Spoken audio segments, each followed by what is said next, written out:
art of punching is when you can throw two punches that sound like one. You can throw a punch, you can hear them. They were two, but they sound like fucking one punch. Oh, they don't understand. Anybody that hears this understand art of fighting. They know what I'm saying. He threw two punches that sound like one.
What up, hey?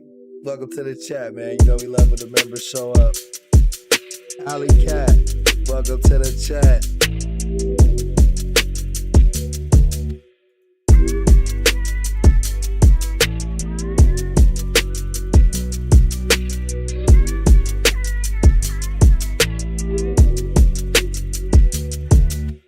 Now those days are gone. It's empty. I'm nothing.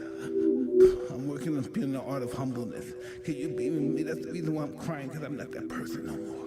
And I miss him. Because sometimes I feel like a bitch. Because I don't want that person to come out, because if he comes out, hell is coming with him. And it's not funny at all. Hey, welcome back to the chat, y'all. It's your boy Fade. Appreciate you guys stopping by. You know, I love it when we hang out. So thank y'all for tuning in to the stream, man. It really means a lot to me. Shout out to all the people who showed up early during the intro screen, man. Appreciate the love. I seen you guys hitting hearts and stuff, man. Definitely appreciate that. Shout out Hey, shout out Alley Cat. Appreciate y'all hitting that like button and everything. So yeah, we got some good videos lined up for you today. Hopefully we got some time for an extended stream today. We'll see if we get into extended viewing hours or not. You know, that's up to you guys. You got to be active in the chat, doing a damn thing, staying in tune with the show, man. That's what keeps us on the air for sure. Definitely sponsorships and memberships always help as well. But with that being said, our first video comes from Arkansas Super Troopers. We found this video a few days ago. Hey, thank you for the floating hearts. Appreciate you helping sponsor today's stream, Alley Cat. We found this channel a few days ago. They were the one that we found where that dude who was in jail for 16 years for a crime he didn't commit, and then he got pulled over for speeding and got into a fight with the cop and got fucking shot. Like, yeah, so that's that channel, man. They got a lot of good shit, just raw footage, no bullshit, just straight up cop shit. Real cool. We also got another fucking video. This is from a channel I've never heard of. It sounds like somebody's personal channel. Sounds like this actually happened to the guy whose YouTube channel it is, if I'm not tripping. LCSO pulled a gun on me for pumping gas. So in that video, it looks like the police thought a guy pumping gas was a guy with a gun. Don't know how the fuck that could happen. From there, we'll go to Police Watch. Cold pizza sends woman into full-blown rage at Domino's. Then we're going to get into some EWU videos. Man, we got a lot of heat, man. We got some bangers lined up. Hopefully, we got some good cases. Hopefully, everybody has a good time. Let's get into our first video and do the damn thing, man. Hopefully y'all having a good morning. Have a happy holiday weekend, man. Be safe out there if you're partying. Let's get into our party.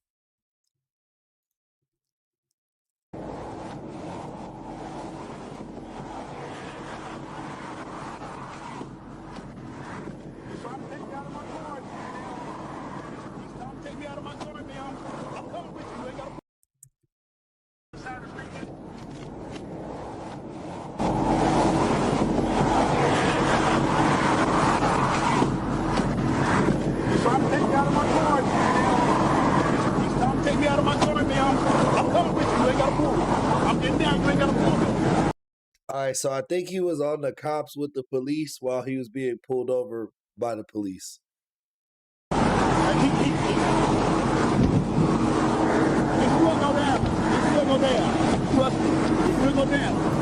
Hey, my boy, you better listen to this cop. He buff as hell and he seemed pissed off. So, you know, you always see you get slapped up, bro.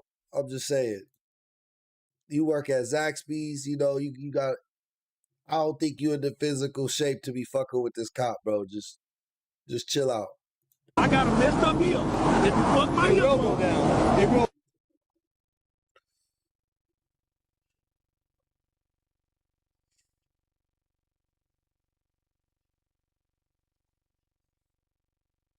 All right, he's drifting a little bit. He hasn't done anything super crazy. He keeps kind of almost veering into that lane. He's not crossing the line, but I can see a cop being like, what the fuck?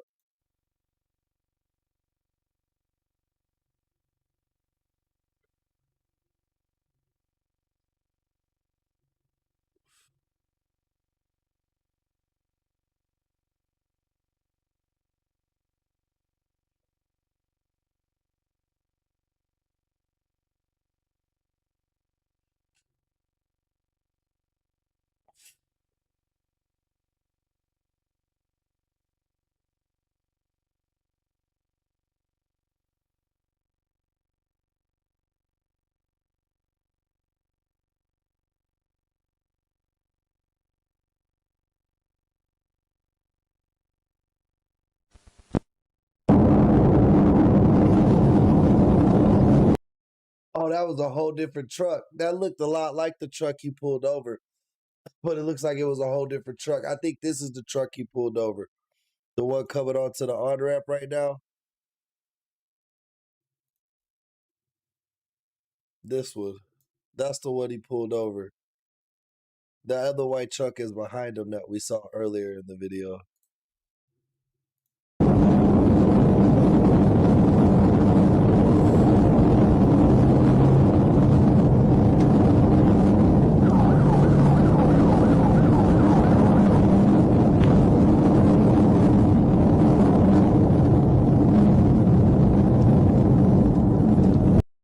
So I think he got him for speeding on the ramp, the oncoming ramp, like you know, the get on the highway ramp.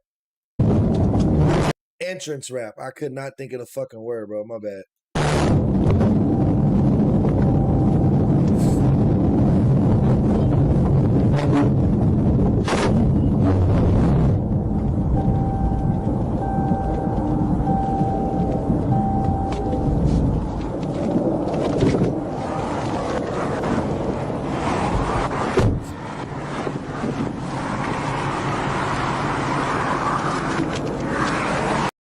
Hey guys, make sure you tap that like button, man. Double tap them screens.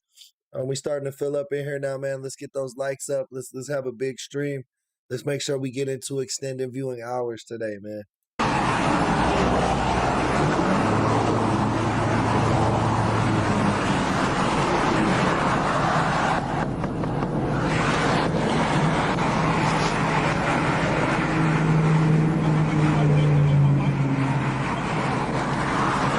What's up? Give me 1 second. I get my wife on the phone with this girl. Fuck you. Okay.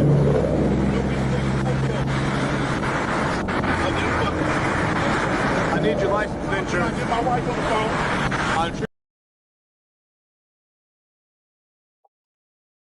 I think he's telling the cop to wait. He's trying to call his wife.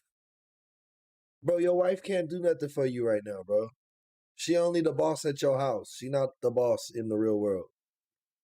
You're reporting with the state police. I need your license and insurance. Are you refusing to get out? I don't feel safe. Are you refusing to identify yourself?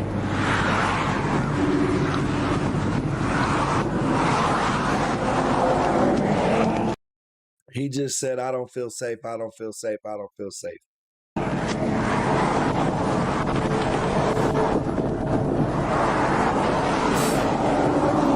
When he started throwing a tantrum like that, the cop didn't engage with that bullshit. He just walked away.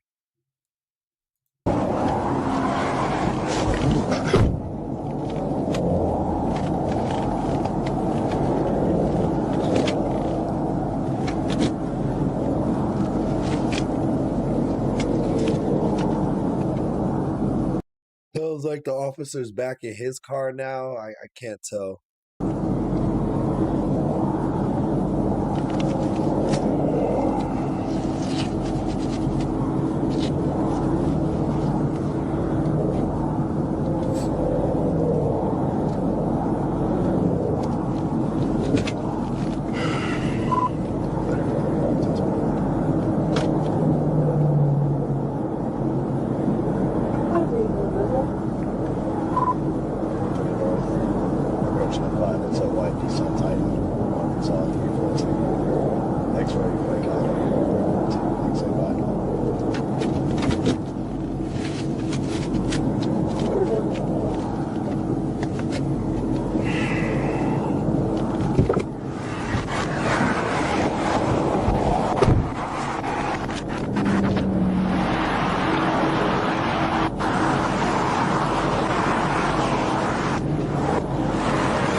Bro's wife told him to call 911. He told the officer, hold on, I gotta call my wife. And then he called his wife to ask her what he should do. And she told him to call 911. Bro just called 911 on the police for pulling him over because he was speeding. But you can't make this shit up, dog. Fortune. One moment, please. Yes, ma'am. What I need from you right now. There's no reason for you to pull me over at all.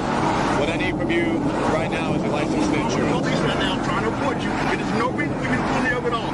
All because you want to be a So you're refusing to exit the vehicle? You're refusing to identify yourself? On the side of the street? Uh-oh. Fucking Officer Channing Tatum, bro. He ain't taking no disrespect. He's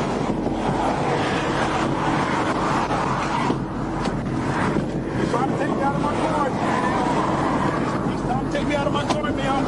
I'm coming with you. You ain't got to move. I'm getting... Hey, Jason, man. Appreciate the love, man. Thank you for the flow state. Thank you for helping sponsor today's stream, and thank you for the love, brother. Yeah, you ain't got to move. This will go down. This will go down. Trust me. It will go down. I got a messed up heel. If you fuck my hip up, you will get a lawsuit. Bro about to get slammed. I already know bro about to get slammed. He about to be he already mad he gotta go to work. Bro didn't want to go to work today. That's why he was driving fast. You know, he was running late. He left the house late. He was mad at some other shit. Now the cop pulling him over, bro. He about to talk himself into a body slam. Watch.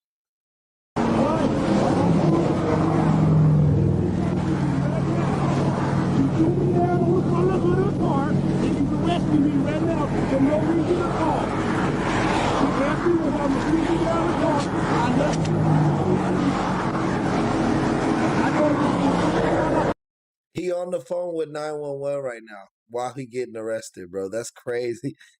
He calling the police on the police.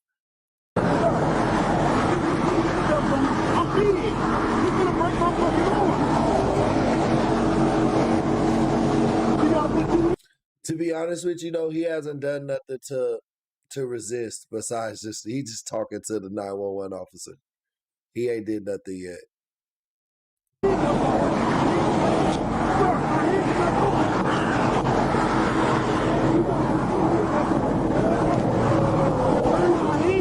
hurting my wrist.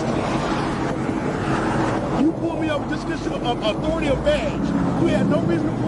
I feel, bro, he got the short arms like me, bro. Like, it sucks when you got short arms and you get handcuffed, dog, and you're wide-bodied a little bit. He got a way bigger belly than me, but, like, I feel his pain, bro. Like, that shit sucks. I got little T-Rex arms, too, dog. Like, I feel, bro, that shit hurts your shoulders right here. See, y'all long-arm people, man, y'all got, it seemed like y'all can move, like, your arm. Like, y'all got way more movement, like, way back, you know, like T-Rex arms, we don't got that. We can only go forward, bro. Pull me over. All because you wanted to be a prick. No, sir. If you hang up, you cannot do that. I'm in fear for my life. You can't do that.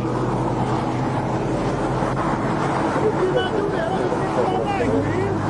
You got me on the side of the road. I'm in fear for my life.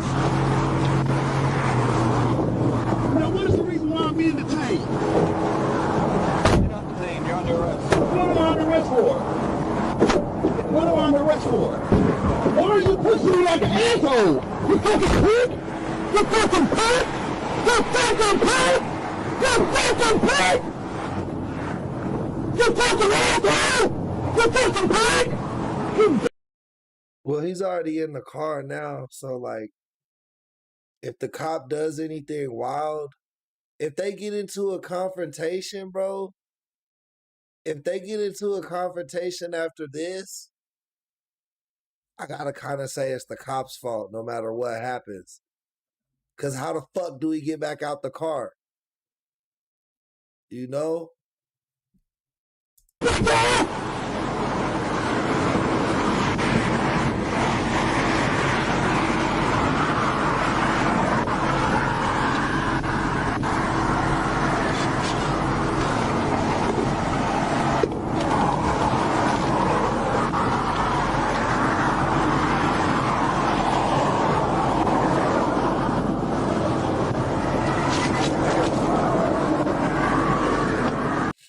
Damn, Purple, that's what it's like in Jamaica. They just whooping fools. They just they just beating dudes down.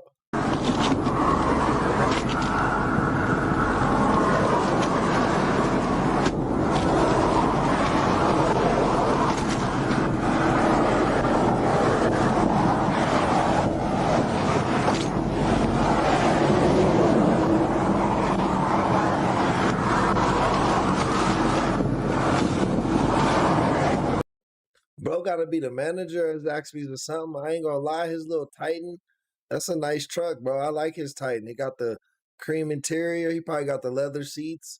Nice tint. Yeah.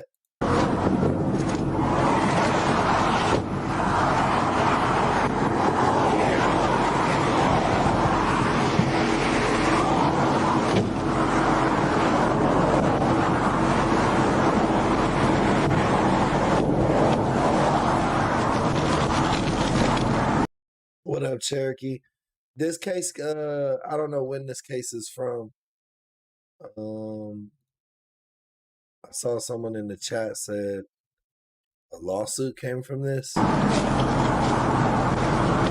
pussy ass motherfucking prick! Bitch ass! I was so surprised with him. I was so surprised by that, bro. That shit came out of nowhere. Like, Fucking whole ass motherfucker! You don't know fire nothing! There's nothing in there! There's nothing all for the family!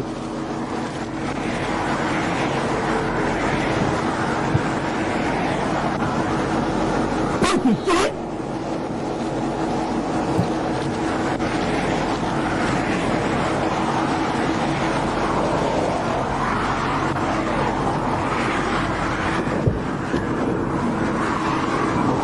Look at how good they with this one.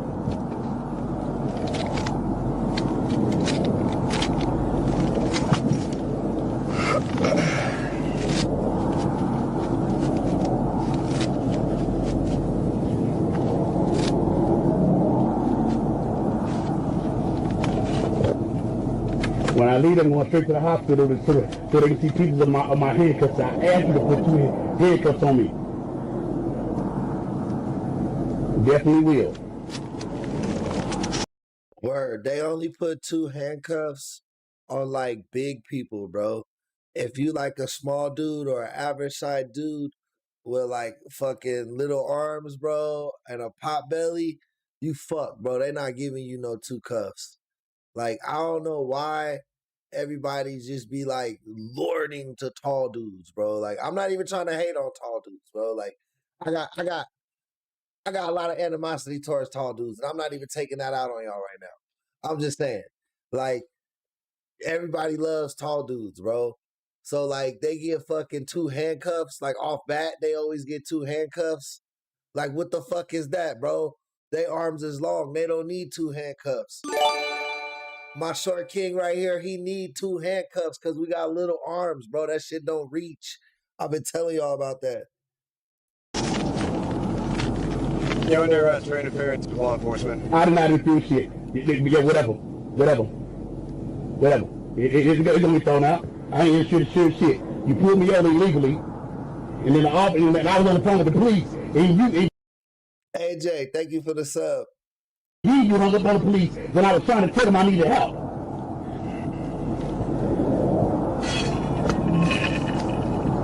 You know this is wrong. You know it's wrong. Will you tell me your name now? No, sir. You got my driver's license and everything. I'm not telling you nothing. You know this is wrong, bro. You know this is wrong. I don't have your driver's license because you know this is wrong. Because you know this is wrong. You know this is wrong. You know you're not supposed to be putting me in the handcuffs. You know you're not supposed to be doing none of this. This is wrong. Illegally, this is wrong. So you're refusing? I don't know. You might have been speeding, but bro, y'all both acting stupid. But you can't get into a pissing match with a cop, dog. Like, even when you right, you still wrong. Because it's a cop, dog. Like, you just can't get into a pissing match. Like, when you get away from him, you can then tell on him, like, yo, this cop is doing wild shit. I got evidence. And try to report him. But, like, just for your own safety. I'm not saying it's not the law or whatever. I'm just using common sense, bro. I'm not trying to get no pissing match with a cop. He got way more clout than me, bro. He a fucking cop. I'm just some guy, bro. We just saw the cops lock up fucking Justin Timberlake, bro. Like, if Justin Timberlake going to jail, everybody going to jail, bro. Can you identify yourself? You ran my tag from the same person that owned that vehicle. I'm the same person that owned that vehicle that you illegally pulled me out of. So what's your date of birth? My date of birth is 4/20/79. You illegally detained me. I'm in the back of this damn thing with my hand, my handcuffs busting right now. Yes, this will definitely get ran up. And I got people on both sides, law and but it will get ran up. Hey, speak on it, Q. Thank you for the like and the sub, brother. Appreciate the love. Game for all news, man. Welcome to the chat. Noob, man, what's up? Good morning, bro. Welcome back. I swear to God. Roman RC, man, welcome in. Welcome in. It will be. Because I don't bother nobody.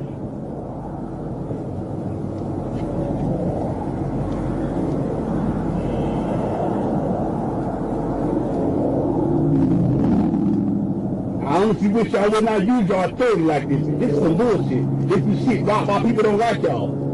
This right here. Oh, some bullshit right here. All because you want to play, I got the authority. Bullshit. No. I don't treat people like that in my line of work. Exactly.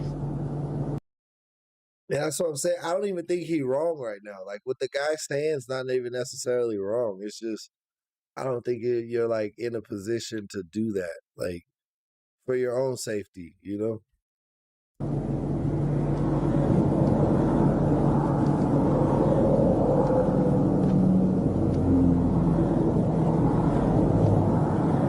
Snatched me out of my car when I was coming out of my car, threw me in your head, and we can I request that videotape of that footage?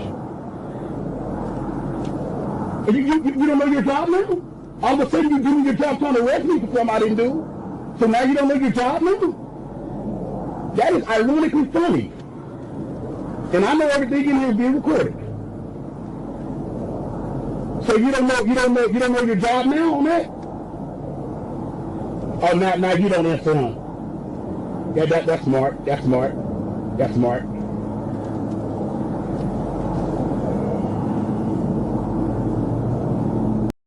I feel that with your ass. I can't hear you. Where are they pulling my truck to, sir?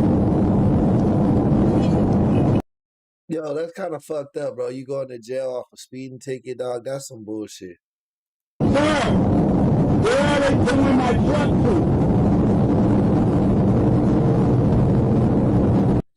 And then you won't let nobody come get his truck, dog. So now it's gonna get towed. Like, oh, see, that's why you can't get in a piss and mess with these fools, bro. Maybe he got it. He got a nice truck. He got some nice glasses. Maybe he's smart with his money, bro. And he got it, so he not tripping, bro. That's why he talking crazy to the cop. But he ain't saying nothing dumb. Like, he just been saying, like, this ain't right. This ain't right. You know, he didn't even demean bro in any way. Just basically saying, I don't treat people like you treat people. And the cop didn't say anything crazy to him. He just grabbed him up. Like, he wasn't playing no games. He asked bro for his license and shit. He said, hold on, I'm calling my wife. Officer went back to his car, chilled for a few minutes. He got tired of that shit, came back out, said, bro, give me your ID. He was like, hold on, I'm on the phone with 911. Bro walked around the car, grabbed his ass up, and took him to jail. That was it. Pick clean. You want any hair on my body, it ain't gonna come back negative.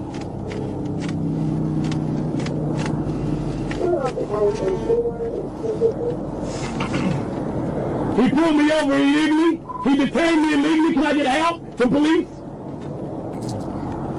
Can I get help from police, please? I'm gonna do it every time, bro, because you detain me illegally. I'm gonna do it every time so that I can get help, because I'm fearful for my life with you.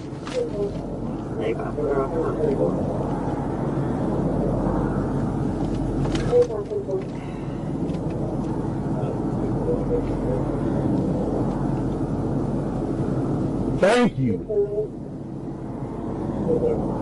Somebody probably with some good six.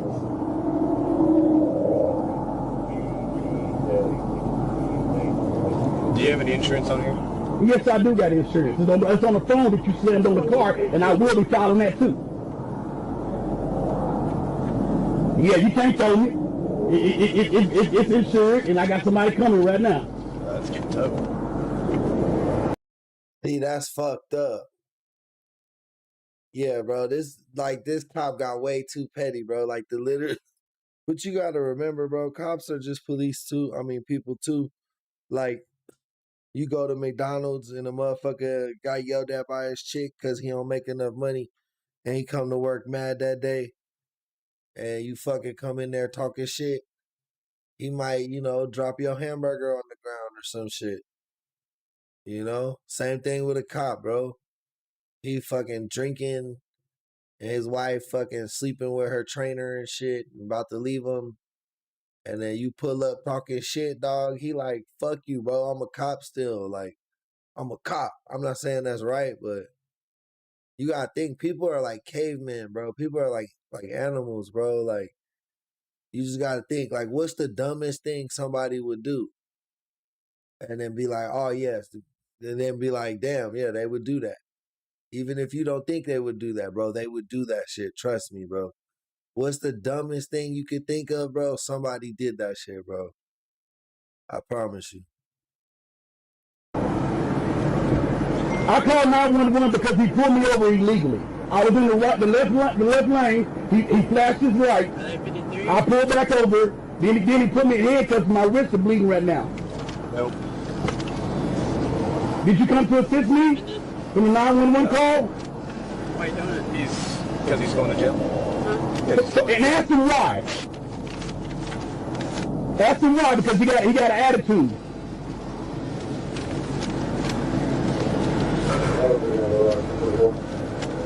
Why am I going to jail? No, it's not okay either way. Nobody said that, Beauty.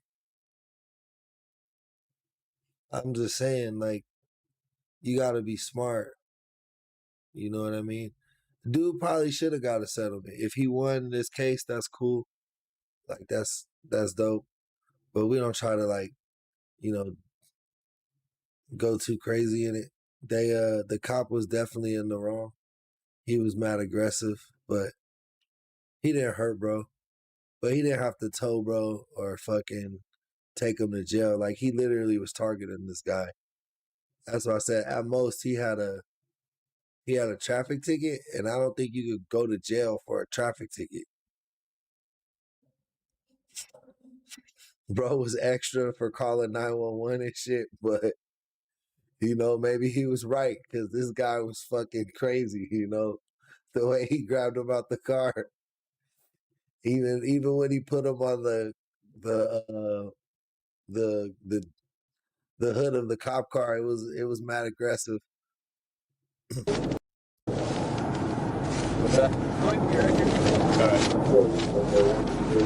Why am I going to jail? Thank you.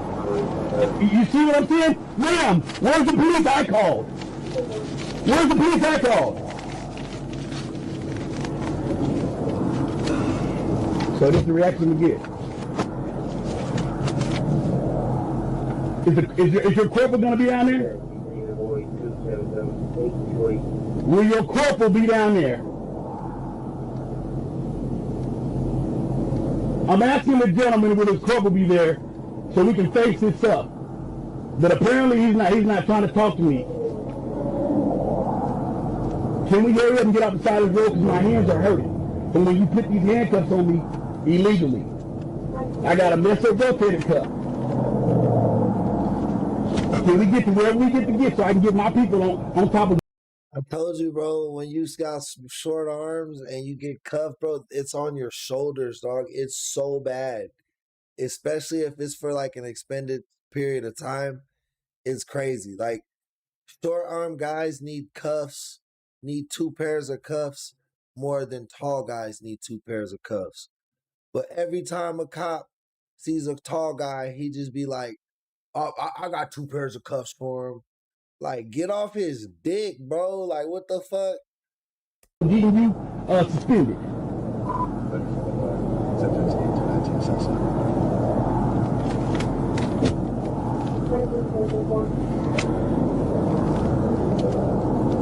Oh, we have a field day with your ass.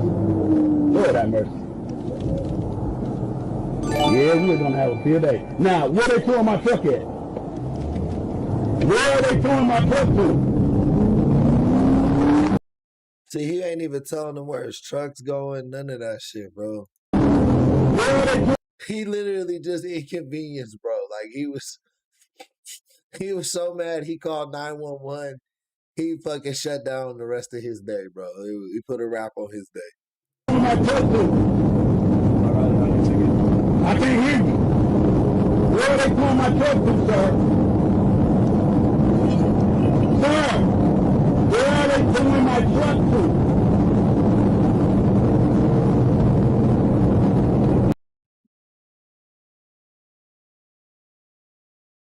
He got calling 911 for the purpose of making false alarm, obstruction of governmental operations, refusal to submit arrest. I've never seen refusal to submit to arrest.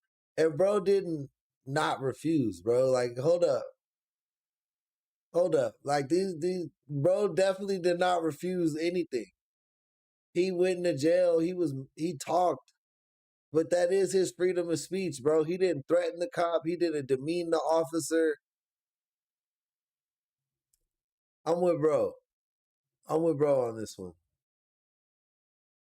I've seen way worse cases. We've seen way worse cases on the channel where people be like talking crazy as fuck to the cops, bro. And they don't go nowhere. They don't go to jail.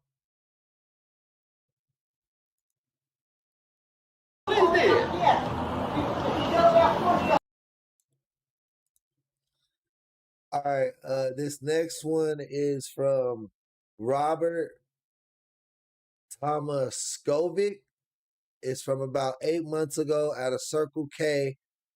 Bro's title is "The Police Pulled Me Over for Pumping Gas," or pulled a gun on me for pumping gas. That's crazy. Let's check it out.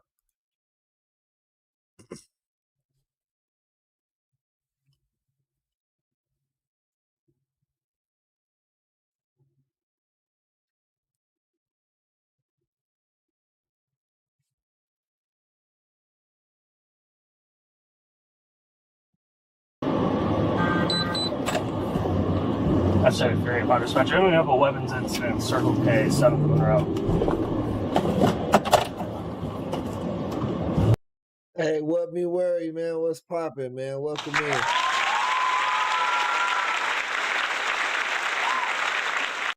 You know we love when the members show up to the live stream, man. Thanks for tuning in, and thank you for being a member. We appreciate the love.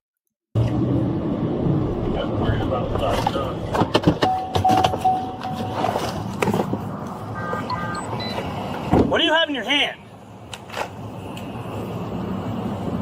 Show me your hands. Okay. Place your hands behind your... What are you doing? I'm filling up gas can. What You understand you're holding it like this, like it's a pistol, right? No, I was showing her to cut the pump on. Okay. But that's not what it looks like to the motoring public on the roadway. What a fucking idiot. What a fucking...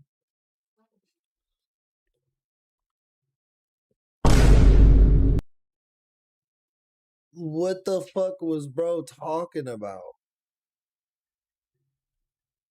I was just showing her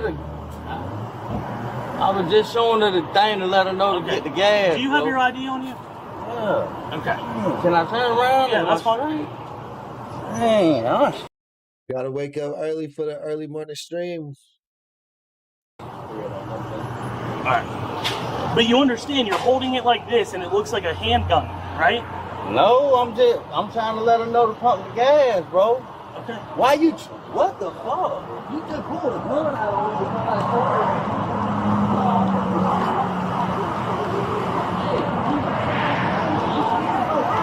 You just sitting there and pulled a gun on me because I held up the fucking gas pump? Bro, gas was $2.74. Do y'all see that, bro? Gas is like $6 where I live, bro. It's like $6.30, bro. This shit says $2.74, bro. Where the fuck is that at? What is their gas now? This was in August of last year.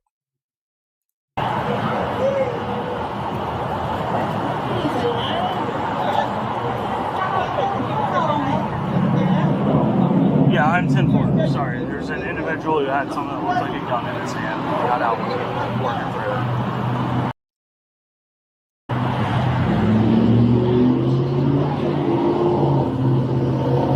Yeah, I'll be on telephone. Wow. I'm gonna get your bag. You know I'm gonna get a lawsuit on you. What's that? Showing her later. It's LCSO, so I don't know what law enforcement agency that is or what city. I've got a 490. Look at this shit.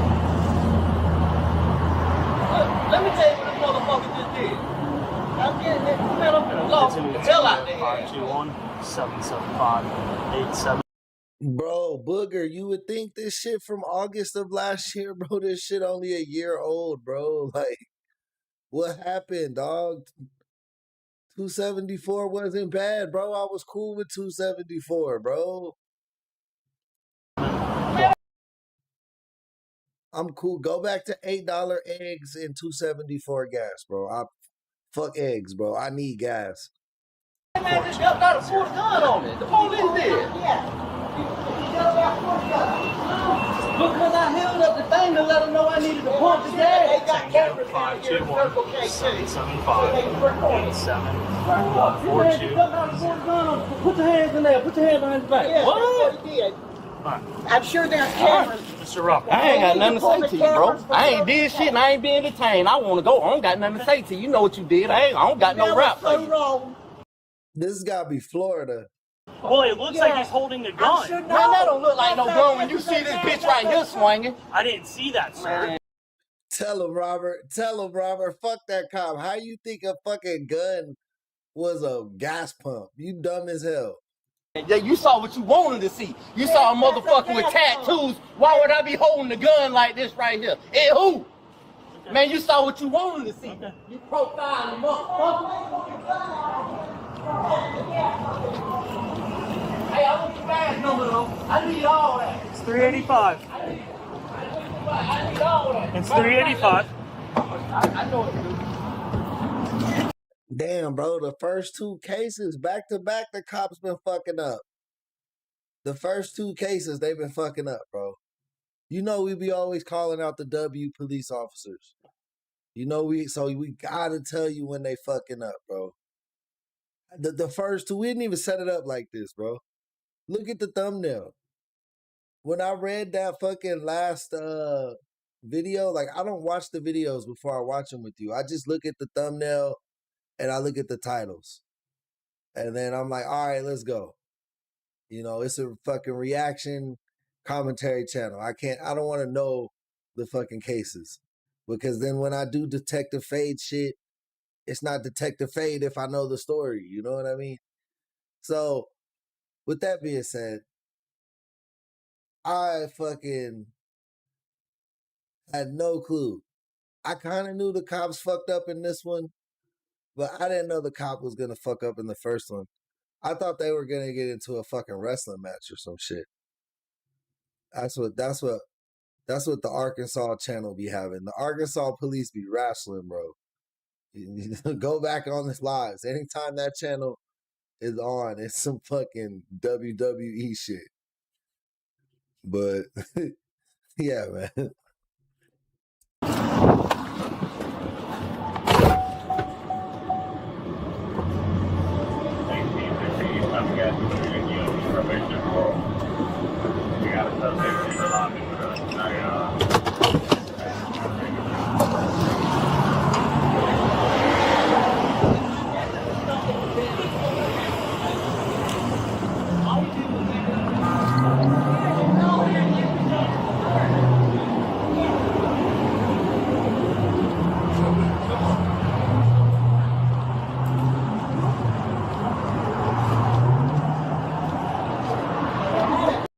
Hey, Alice, welcome to the chat.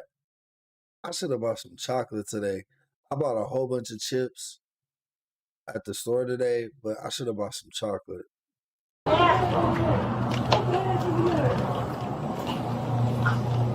Hey, how you doing? Hey, what happened? So I'm driving down the road, and he's got something black in his hand, and he's moving it like it's a pistol. So I pulled in to investigate what was going on. Bro, how did Robert get the body footage, bro? He cold. He went up there and was like, I want the fucking body footage of that officer. He put that shit on his own YouTube channel, too. Fuck yeah. Hey, how you doing? Hey, what happened? So I'm driving down the road, and he's got something black in his hand, and he's moving it like it's a pistol. So I pulled in to investigate what was going on. That's all it was. Yeah, because his pump wasn't on, Hey, bro. and Hey. he was signaling me that the pump wasn't. I'm a Christian police officer in Alabama. You guys Okay, yeah. Just the guy had something in his hand that looked like a gun, and I was like, what are we doing? Yeah, I noticed some that's weird coming up. Okay. Yeah, So you his saw him pump with the thing in his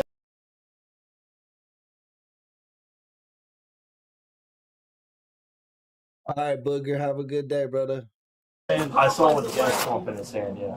Yeah, his pump wasn't working, and he was signaling me that the gas wasn't on the pump. Is he causing a problem at y'all's store? Why is bro going into the store now trying to talk to everybody? Like, Now he's like, is he causing a scene? Like, he's looking for any reason to arrest this guy, bro. Leave this guy alone. Let him get his $2.75 gas. Bro, look at these prices on shit. I don't even know what the fuck on is, or do I do tobacco like dip? But that shit was $4. I'm sure it's way more expensive now. No, he coming here every Bro, this is the crazy amount of inflation ever, bro. It was like a whole generation of inflation in like fucking 4 years. day faithfully after work. He coming here to get gas and cigarettes every day. No cause nothing. Hey, I don't want to hold the gas pump again. You'll start the gas over, family? Yes, I will. Hey, what's your name? Lawler. You'll sign the statement and you'll get kept a picture of everything he did. I just said I had. Well, I couldn't even understand this mom. She wanted to say whatever she was gonna say, but she was a little scared because it was a cop, you know. Yeah. Hold on, now I'm gonna stop. Can I just get your name? Huh? Yeah. Jake. J-A-K-E. Yeah. Florida. How do you spell it? A-U-W. A-U-W. U-W. E-R-D-A. E-R-D-A. Yeah. And phone number?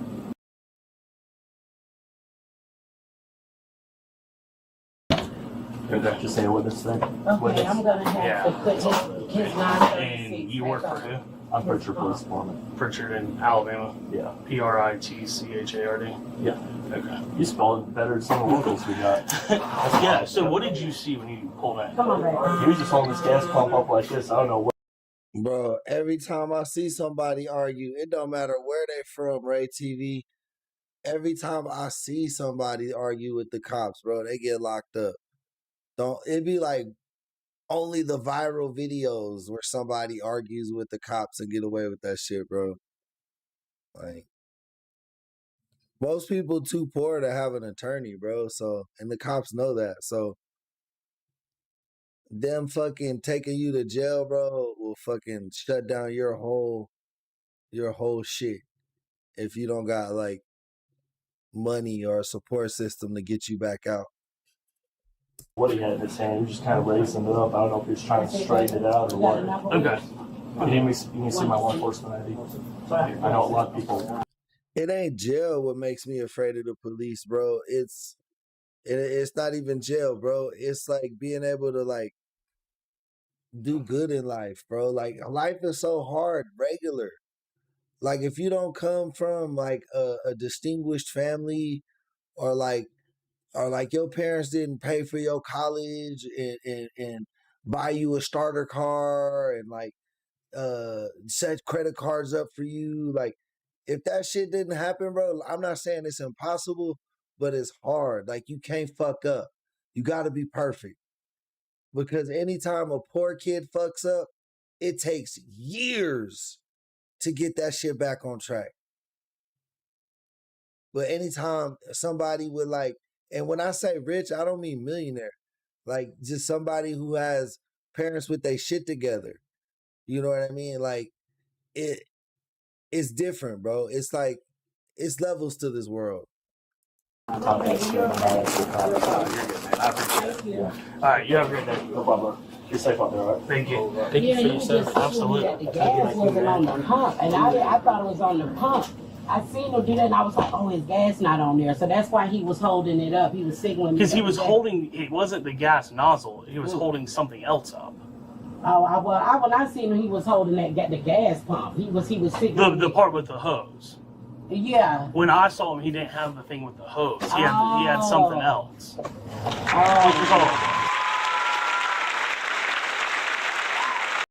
Yo, what up, Josh? Welcome in, man. You know we love when the members show up to the live stream. So thank you for showing up to the stream. And thank you for being a member, Josh. Roll Tide, baby.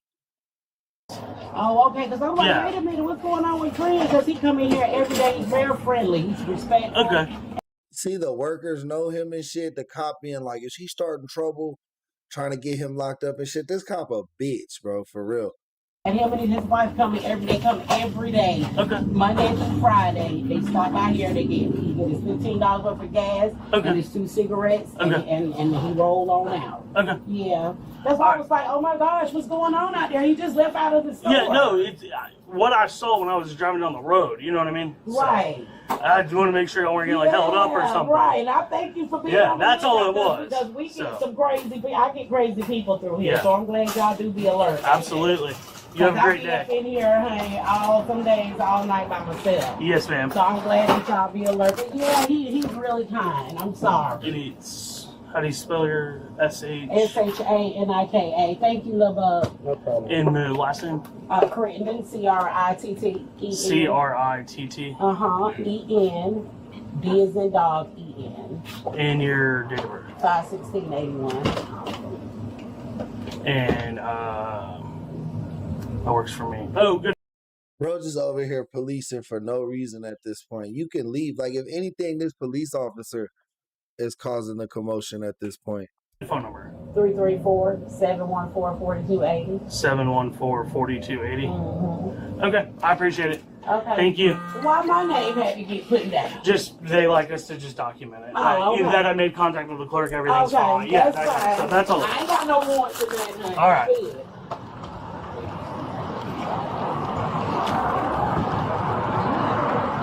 Hey man, you gotta stop profiling. Can you ain't come talk even to me for a second? apologize, Can man. you come talk to me for a second? No, he said, Beauty, he said it wasn't the hose. But that's what I said, bro. You lying damn well. He had a cell phone and like the handle of the pump. Like, I don't know. I guess that kind of shaped like a gun if you're a fucking kid using your imagination. But the cop was just dumb as fuck. And now he's taunting this guy. Look. Hey man, you gotta stop profiling. Can you come ain't talk to even me for a second? apologize, Can man. you come talk to me for a second? No, I really don't want to, for real. But you know what you did. And you know you dead ass wrong. You know I ain't had no fucking gun. After him.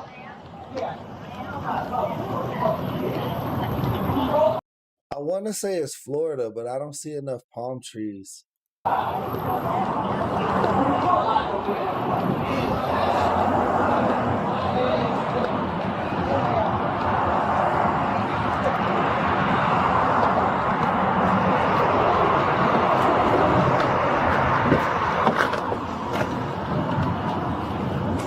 Bro, should we try to get Robert on the show? Like, would that be tight to get our first guest from one of the videos? I think we can get Robert on the show, bro. I think it's possible.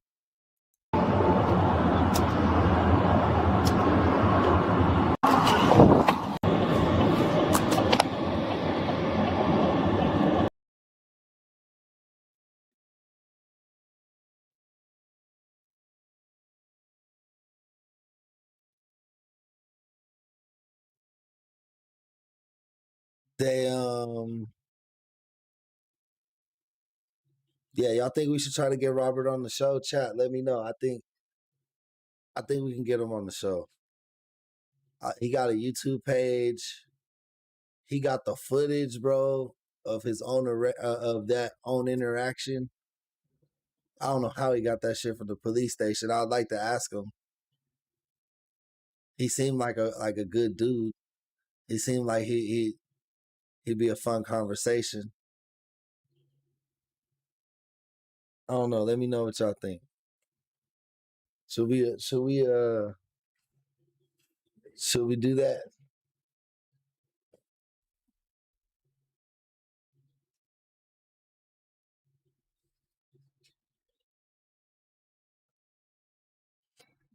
Our next video comes from Police Watch. Cold pizza sends woman into full-blown rage at Domino's. Let's check it out. Time for this. Clearly you need this job, so I'm just gonna go. Watch how this... Or come around the counter, I'm gonna beat the shit out of you. Okay. So I came around the counter and stood right here, like, what's up? So when she did that, I said, you're so lucky none of that sauce got on me. I was like, I don't really have time for this. Clearly you need this job, so I'm just gonna go. Watch how this angry customer flip out on Domino's staff. That's what it was, Logan. After her pizza came cold and uncut. You found that shit? Or come around the counter, I'm gonna beat the shit out of you. Okay. So I came around the counter and stood right here, like, what's up? So when Damn, that bitch was like, I'm standing on business. You about to fight me over a pizza? she did that, I said, "You're so lucky none of that sauce got on me." She was like, she threw the pizzas at me. I was like, I don't really have time. Staff after her. Oh, the store phone. broken. Gotcha. Okay. She completely broke the store phone. Okay. What was she upset about? She said her food took over an hour, and I apologize. We have one driver. That happens. And she said every time she orders from here, it's been an issue for 5 years. Why does she keep ordering from here? She makes it seem like if we make it seem like it's her issue, we always say we're understaffed. And I'm like, I apologize. That's the issue. We are understaffed. So was Bro, so she got delivery and she pulled up to the Domino's? Bitch, you should have just came in and got your Domino's. the food driven to her place and then or It was delivered. Oh, it was delivered. Okay. Yeah, it was delivered. And then she said the pizza wasn't cut, which I see it wasn't. She came back. We were going to give her a refund, and then she threw the pizza at me, said something about me being a white bitch, wanting to be black like her. Okay. Went to the race thing, talk about I'll beat your ass, walk out this door, come around the counter, I'm gonna beat the shit out of you. Okay. So I came around the counter and stood right here, like, what's up? And then the two Low key, this bitch right here, she pretty big, bro. Like, yeah, she tall. She look tall and brolic. You know, she might have put hands on this customer. drivers got in between us. Okay. And then her girlfriend came in the store, and I said, go She got tattoos on her fingers. That means she likes pain. get a picture of their tag, because she'd already broken the phone and thrown everything. At what point did she break the phone?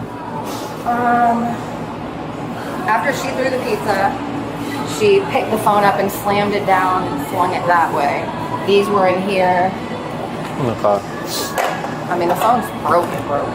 And then is that when she started saying all those words and all that?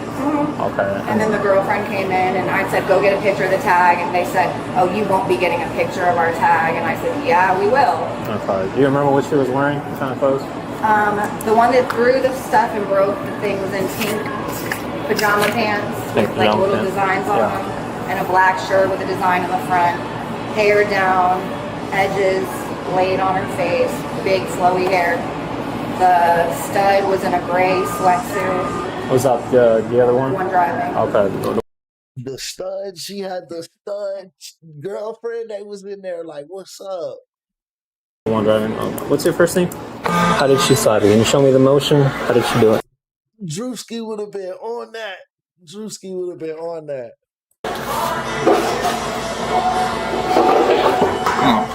Did she grab the whole entire thing? Did she grab one piece? It looked like she picked it up and slammed it, bro. That shit is broken. Phone. The whole phone? The entire phone. Okay. And she just, what did she do? Did she grab it with both hands, one hand? Both. Both hands? And what'd she do after that? Try to hit it with it. Try to hit her with it? Yeah. Okay. How did the phone damage then?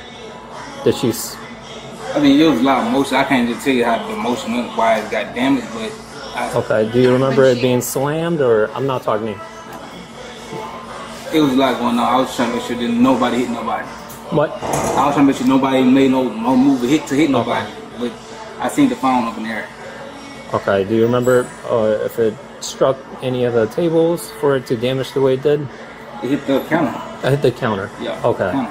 Who was holding it? Who was holding the phone at the time? Female that's on the passenger side. With the one with the pink pants. Pink pants? Okay. She was the only one that was in the store. Did your coworker drop the phone at any time?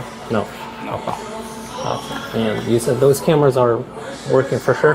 Yeah, they work. Okay, but you guys don't have access though? I don't. I just started here today. All right, cool. Appreciate it. Damn, bro. Like, this is my first day on the job, dog. Like, I don't even know what happened really, bro.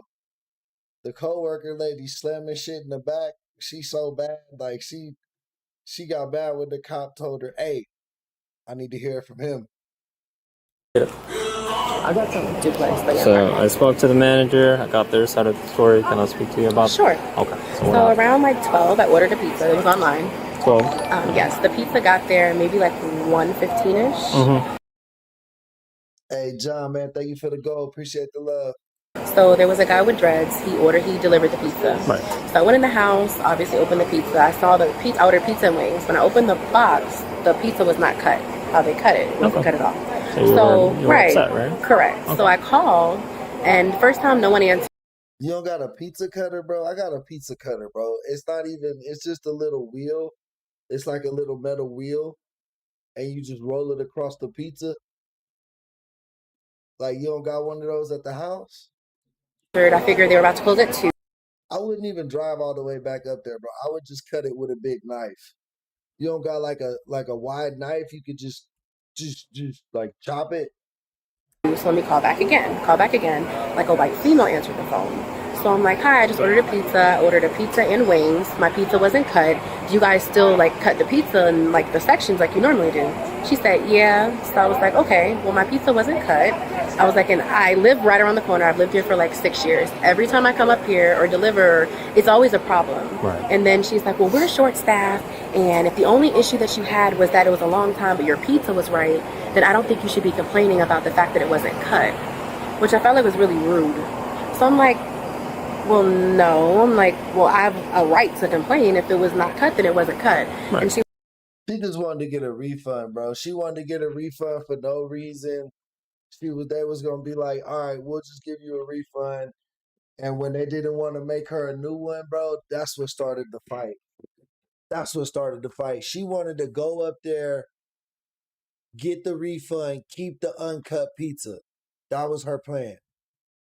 But the lady was probably like, all right, it's going to take too long to make you a pizza, so I'll just give you your money back and give me that pizza. And then she was like, well, I probably can't. Why can't I just keep the pizza? And she was like, because you getting a refund. And then she just flipped the pizza up and slammed the fucking phone thing and was like, let's fight. And then that other bitch was like, let's fight. And then the dude who was the first day on the job, he probably called the police. That's my guess. I don't know. That's my guess. Or she might have called the police. I think she called the police. I don't know. He was like, so basically what you're saying is it got there, you got it, but it just wasn't cut. And then she just hung up the phone. Okay. So I'm like, I'd be upset too. okay, I no get it. problem. Right. So I'm Right. like, well, you can just take the whole pizza. I don't even want it back at this point. Okay. So I went up here. The door was unlocked. Entered the door. Yep. There was one person in the front, the same one who delivered it. And I know that because he Allegedly. That's just the whole story I made up. That's just the story I made up from the context clues. Allegedly. said, do you want this back? And it was my 20 that I just had given him. Okay. And I said, yeah, I want a refund. Like, I don't want this food. He said, okay, I got you. Don't worry about it. So as he's doing the refund, then she comes from like behind him, like up behind him. Yeah. And she's like, no, when she walked up, I said, are you the one I spoke to over the phone? She said, yeah. So I was like, is there a reason why you hung up on me? And she said, you were being loud and rude and irate. Mm-hmm. And I kind of feel like, don't lie on me. I wasn't rude and I wasn't irate. You're upset because it's 2 o'clock, you're about to close, and someone's calling and complaining. Get it. You probably don't want to hear it. I understand that. But don't hang up on me. Yeah. So I'm like, so that's why you hung up? Bro, she caused all that damage in there, but she is acting mad normal right now. She trying to act like I didn't do any of that. Like, I'm a classy lady. Because I was rude and irate, and I was thinking I wasn't even rude or irate, but now I am because I'm mad that you just hung up and didn't even allow me to say anything. Right. And she was like, well, you know what? Speaking to him, she said, don't give her money back and don't give her a refund. And I was like, okay, that's fine. You can keep your pizza. Yeah. So as I'm about to walk away, she starts like, oh, well, bitch, da-da-da-da-da. And just, it was beyond ridiculous over a pizza and some wings. So when she did that, literally, I turned around. She did what? She was like, calling me bitches and hoes. And all Okay, this so other she was stuff. being verbally abusive. Correct. Okay. So then, of course, I'm not going to lie to you. Yeah. I said words as well. Okay. So we're having this verbal altercation back and forth. Mhm. So before I knew it, the pizza, because I just had returned it, was on the counter. Okay. She literally flipped up the pizza. So the pizza box and the pizza fell. Sauce was flaying everywhere. So when she did that, I said, you're so lucky none of that sauce got on me. I was like, I don't really have time for this. Clearly you need this job. Hold up. If that lady flipped the pizza first, then she need to be fired.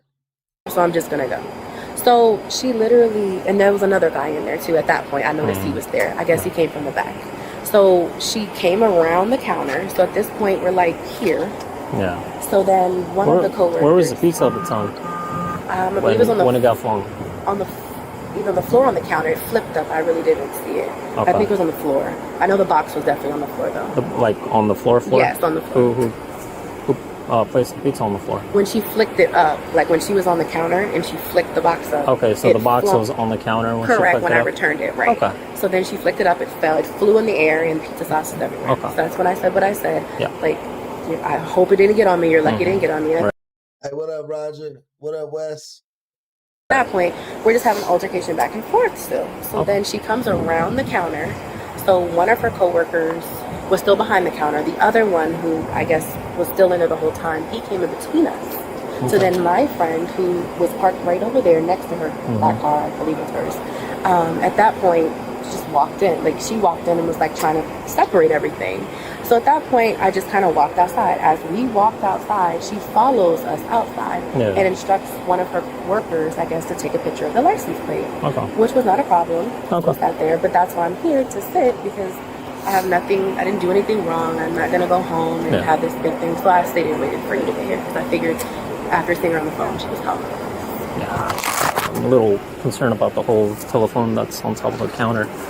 It seems... Whose phone is that? Looks like a store phone. Oh. It's on the counter. It's completely torn up, right? So, do you know anything about that?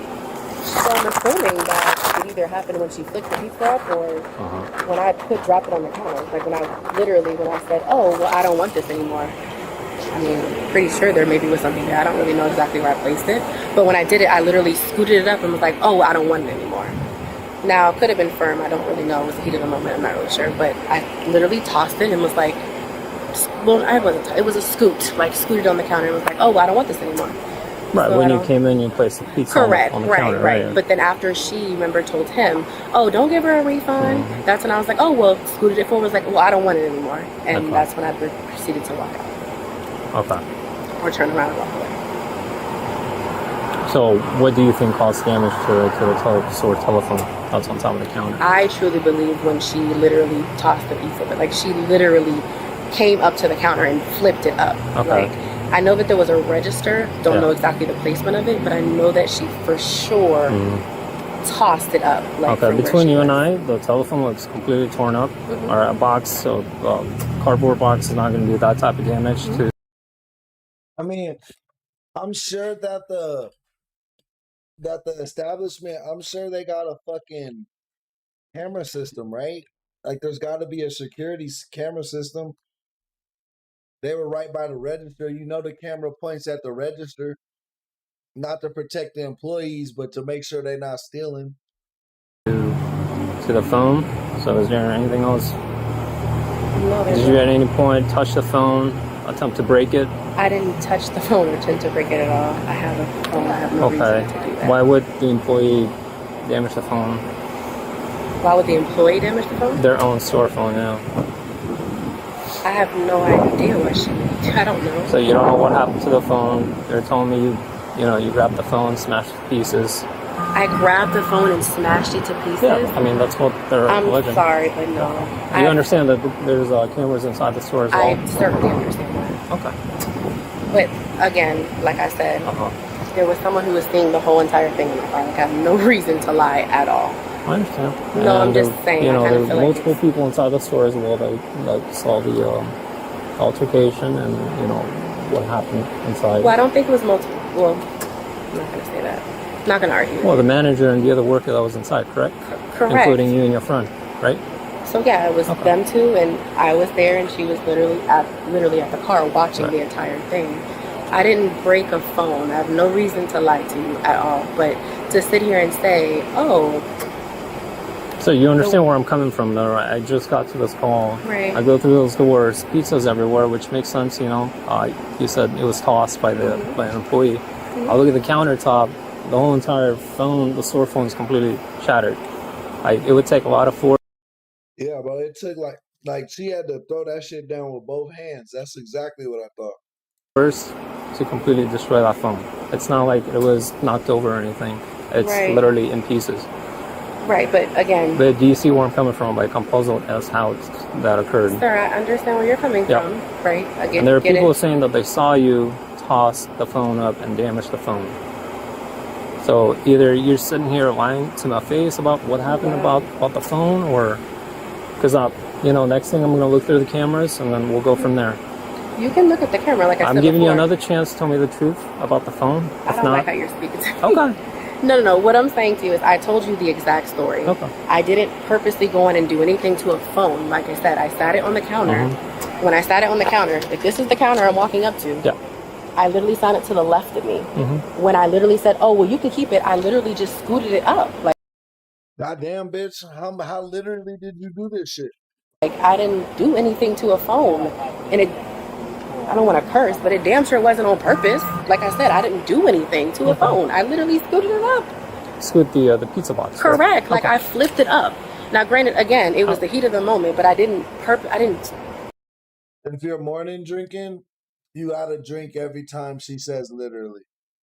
The way that you said it was that the box, I don't think would damage the phone, correct? I get that, but I know that I'm telling you, right? I did not take a phone and I didn't do any of that. So when you came in through those doors with the pizza, how did you see anything out of the ordinary about the phone? Was it in pieces? Was it all together? To be completely honest, I wasn't looking at a phone. I just sat the pizza box down. So you wouldn't be able to tell me what the status of the store phone was at the time when you came in through the door? What do you think her pizza order was? What do you think she got on her pizza? Let me know in the chat. What you think was on her pizza? I wasn't looking at a phone. I don't know. Okay. Fair enough. I'm sorry, I can't. Okay. Give me a second. Hey, Fernandez. Just say bye with her for a second, okay? I'll get back to you. Them bitches should have left. Yeah. So what happened? And I was trying to stop them from fighting though. What happened? So she did break the phone. All that damn pizza and everything. Yeah, she was throwing that shit. She was trying to protect herself at the same time because she thought that she was gonna really hit her. Some shit. Okay, so. But that's when I had walked around and I was like trying to stop them. Were you inside the whole time? Teresa, thank you for the sub. Huh? Were you inside it? Yeah, the whole time while it was happening. Then she walked down and then went back in her car. And then that's when she was sitting right there in her parking spot. Gotcha. So can you tell me what happened after she walked in? Okay, so are you saying when she walked in? When she walked in. Okay, when she walked in, she was arguing, yelling at her, boom, boom, this and that. Yeah. And she was like, oh, we can't give you your money back because, you know, whatever was wrong with the pizza. I don't know what the hell was wrong with the pizza. Right. That's the part that I don't know. But she was real mad that she, like, flipped the food and every damn thing all on the floor and shit like that. Who was the one that flipped the pizza? Her, she did. Okay. She flipped the food and everything, the wings and all that, and it got all over the place. She broke the phone. Did she throw the pizza at someone or just No, dropped it? she flipped it like towards her, and that's when it got on her, and then that's when Gotcha. What happened after that? After that, she came around and was trying to tell her like, "Oh, can you get out the store?" and this and that. She was trying to get all of her face. Her friend came in and was trying to protect her. I came around too, and I was trying to like block them from fighting. And then that's when she was just yelling and yelling, and then she walked out and went in her car. Okay. What about the phone? The phone, yeah, she was flipping everything. Like when she was flipping the pizza too, she flipped the phone and everything and broke the phone. Okay, gotcha. Yeah. Okay. Can I get your name? After viewing the security footage and It's a weak ass phone. If just flipping it up fucking shattered it like that. conducting multiple witness statements, she was placed under arrest for criminal mischief. She was being mischievous.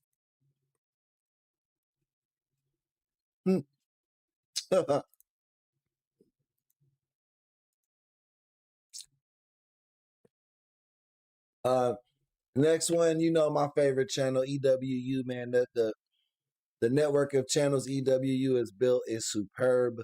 Definitely love reviewing and reacting to their content over there. Top notch. We got when a school trip ends in amputation. EWU body cam. Let's check it out. I heard the rumble strips, and then I just heard kids screaming. So nice, I look like we're I hope that little girl can keep her foot. Yeah, me too. A high school field trip takes a terrifying Was that a party bus? What the fuck was that? turn when a bus crashes into a guardrail, trapping a student inside the wreckage. In the aftermath, Michigan State Police review the bus's security footage, and what it reveals changes everything. We all know what comes after that. Yes, you end up on TV getting arrested. The following is based on official police records, and the footage has never been seen before until now. Please note that all persons charged with the crime are presumed innocent unless and until proven guilty in a court of law. On Saturday, March 29, 2025, Michigan State troopers arrive at the scene of a devastating crash. Alright, is anyone dead? No, we got one that's still partially trapped. Her feet are pinned in underneath from the guardrail right now. That's it. Lady in the long sleeve white shirt, right in the middle of the two groups, older lady. That's the driver. I didn't, like I said, I didn't ask her what happened yet or anything like that. Okay. All right. According to police records, the bus was carrying 9 high school students and 4 adults, including the driver.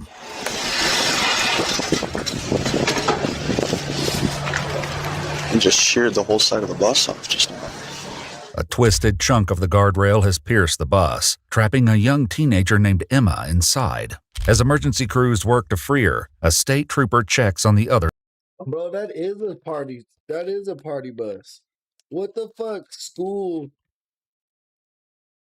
be having a party bus? Like, what? Students. Were you guys on a field trip or? Yeah, we're going to college. A college tour. Where are you guys from? Grand Rapids Civic Theater. Okay. Do you all go to the same high school or different high schools? It was for theater, but it's for a theater program. A theater pro. Okay. Where are you guys going to visit? What college? We're going to Oberlin College. Oh, where the heck is that? It's in Ohio. Oh, okay. Thankfully, the students among the group report only minor injuries, including a bloody nose, head, and leg pain. A trooper questions the driver, 44-year-old Angela Fitzgerald, hoping to understand how the incident occurred. Damn, Angela. You fucking up. I don't know if I hit something and veered over like that. When did you guys start driving? I picked them up at 6 o'clock, so I started driving at about 5:30. Okay. We haven't been on the road long at all. Now, where were you taking them to? Ohio. Ohio. Okay. Where did you guys start from? Grand Rapids. Grand Rapids. Okay, so not too far. No, we haven't gone. Okay. Do you think it was some sort of like vehicle defect that happened, or? I'm not sure. Like, did you fall asleep or doze off? I don't think so. No. Like, it was pulling, but it was pulling to the left, and it wasn't anything. I couldn't really tell if it was wind or if it was the wheel pulling. Okay. But it did seem to be pulling to the left, but this is the right. Okay. However, one of the adult mentors for the Civic Theater program shares a concerning observation. Did you see like what occurred or anything, or you just kind of were just like, ah? I mean, I noticed that our driver had dozed off at first, and then they must have just, full stopped. Yeah. Investigators will later see the truth for themselves after viewing the security footage from inside the bus. Nobody wants to get into an accident. What's that? I said nobody wants to get into an accident. With No. the kids. I'm going to beat myself up over this one. No, I got you. I have 2 kids myself. I just towed the kids back by the ambulance. I'm expecting one of your moms to show up and beat me up any minute now. I know how I'd react in this situation. Yeah, I got you. I probably wouldn't beat anybody up, but I would do it. When's the last time that you had something to drink, alcoholic beverage? Months. According to police records, while Angela was deemed to have slower speech at times, there was no other sign of impairment. The trooper noted no odor of intoxicants, no bloodshot or watery eyes, and that Angela was able to maintain her. Yeah, she don't seem faded. That just seems like how she talks. Like she has a deeper voice than like a typical woman. Her balance. Per company policy, Angela consents to go to the hospital for a blood draw. You don't have any weapons or anything? Do you have any pockets here? No. Any pocket knives or anything like that? No. Okay, is it okay if I check your purse real quick? Go for it. Thank you. I'm not going to go too crazy. Lorazepam. When's the last time you took the... About 8 o'clock last night. 8 o'clock last night, okay. Yeah, I don't take them while I'm driving. That's fine.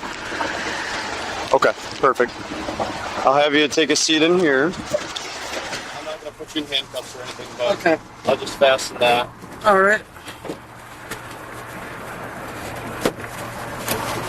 I promise to behave myself. Yeah, she want to go. I don't think she was drinking. Maybe she was, but I don't think she was right as of this point. And I think she just wants to go to the hospital and do the blood test, so she don't gotta be there when their parents show up. Not play with your computer. No, you're fine. I won't start pushing buttons. I do like air horns though, and I do see air better horns. All right, so now what?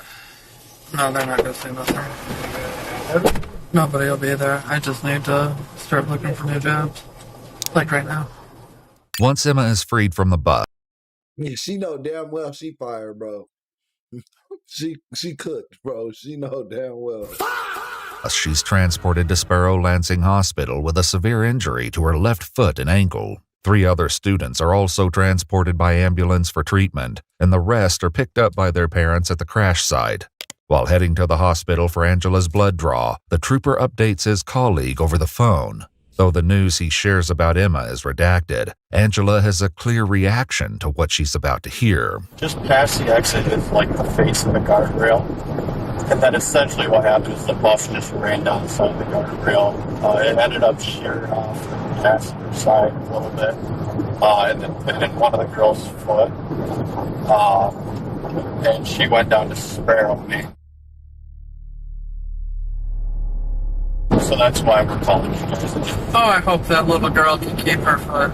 Yeah. Dang. He's saying her shit got pinned or something.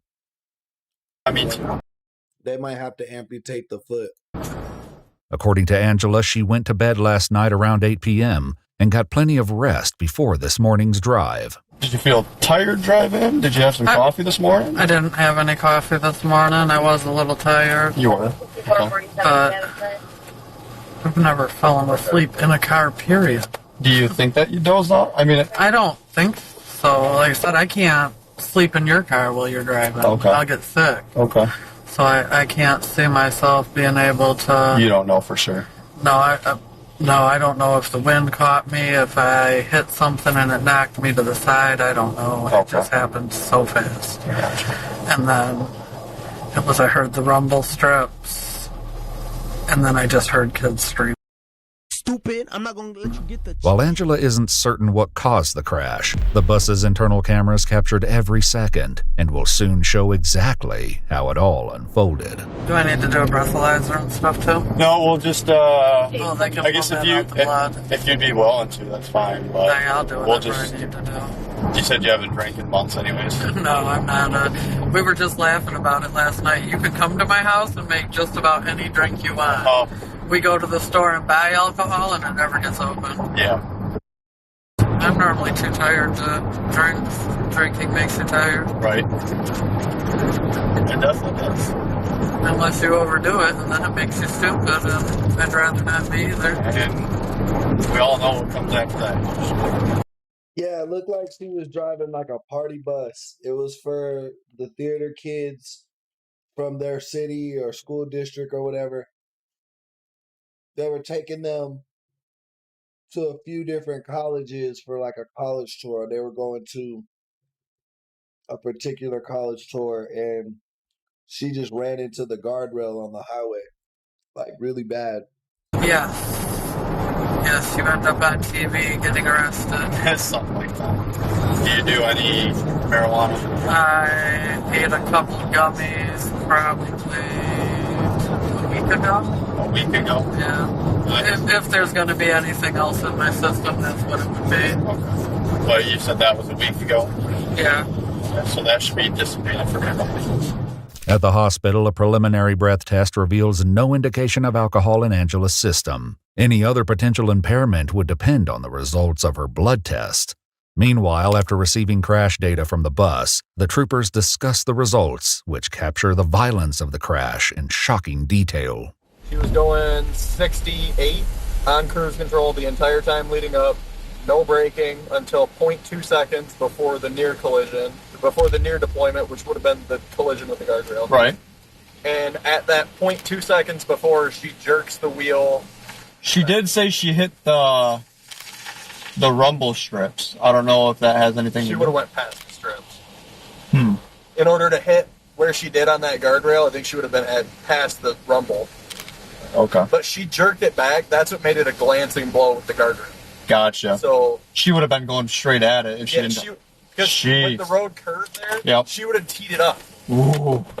And then it would have killed everyone. While the guardrail kept the bus from plunging down a steep embankment, the collision with the rail itself inflicted the most devastating injuries. The piece that was in the bus, that was the head. Like, that was the front. From where they first hit? Yes. That was the front of the guardrail. Bro. Oh, that's not a party bus. That's just like a small charter bus. It looked like they had like LED lights and shit in there. It looked nice, even when it was crashed, when they had the lights, when it was dark. Oh, so that's where it came. That's where it goes down, and then there's that little strike plate on it. Yep. Well, it took the strike plate with it. Oh, okay. Dude, that's what that was. That could have been way, way worse. So that was initial impact what screwed her foot. Yes. And then it just kind of. And then it rode the line. Like it rode her. And then just sliced her. Yeah. Oh, I thought her foot got pinned, but her shit got sliced like a sword. Cause you see how sharp that rail is? Like her foot got pushed into it, and then as the car was like sliding down the rail, her ankle was like getting sliced into, you know? Holy fuck. Yeah. One of the passengers smoked their head on the top windshield.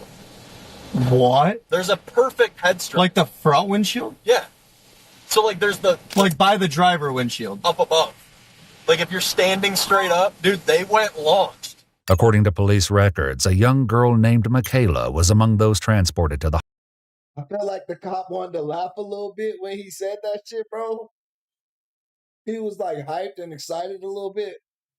hospital and was diagnosed with a concussion and traumatic brain injury. Michaela's mother informed investigators that the young teenager had brain surgery prior to the crash, and the injury re-agitated the area of her brain that she had surgery on, Holy fuck, that poor thing. resulting in her being placed on 24-hour supervision by doctors. Wow. That's crazy. Bro did laugh. Watch. I'm not tripping. He did laugh. Watch. Hour supervision by doctors. Wow. Y'all heard that? That's crazy. And a head. Wow. That's crazy. And a head strike will you up. Oh, I mean. Oh. Yeah, he laughed. Did y'all see that? He laughed, and then this officer blinked twice and kind of did like a little head nod. I think that let him know, like, hey, my camera's on. Like, don't chill out, bro. Like, bro was like in fraternity mode talking, you know, like the boys in blue and shit. Watch. Wow. That's crazy. And a head strike will you up. Oh, I mean, especially if they hit it and it like compressed back. Yeah. That. Because then you can get some spinal. And now they're trying to act concerned because they know his camera's rolling. So they're trying to act concerned for the victims in the crash. Compression. I can't. But bro is literally making jokes about how she bounced her fucking head off the windshield. That's wild. Wait to see the video though. Yeah. Like that was almost really bad. Yeah. Video footage was quickly obtained. See, it do look like a party bus a little bit, but it's not a party bus. It's just a charter bus.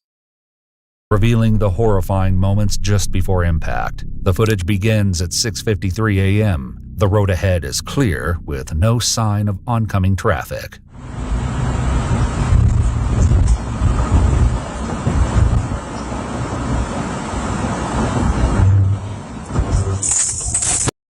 That bitch fell asleep. Hold up. Revealing the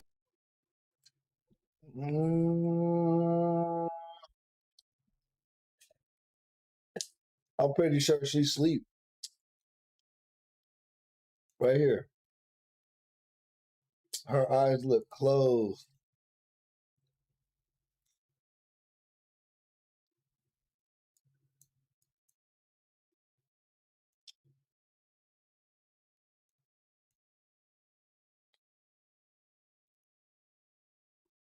The horrifying moments just before impact. Oh yeah, she knocked the fuck out. The footage begins at 6:53 a.m. The road ahead is clear with no sign of oncoming traffic.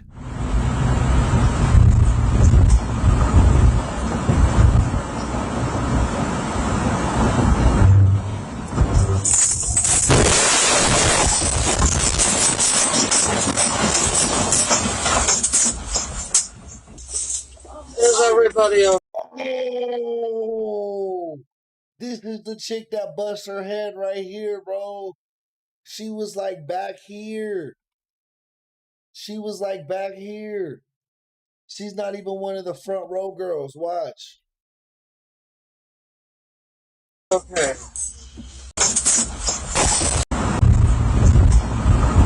Oh no, she was right here. That's why I didn't see her. She's right here. Hold on, where's it at? I think this is the girl who hits her head. Let's try and watch it.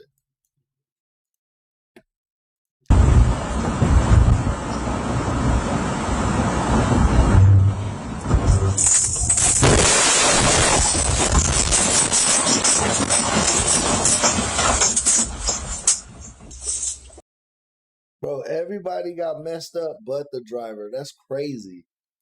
Is everybody okay?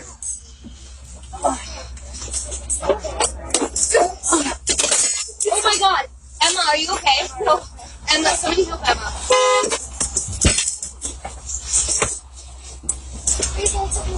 Emma, are your legs okay? No. Emma. You guys, legs are, Emma's legs are stuck. Hold on. Where's the phone? I don't know where my phone is. Hi guys.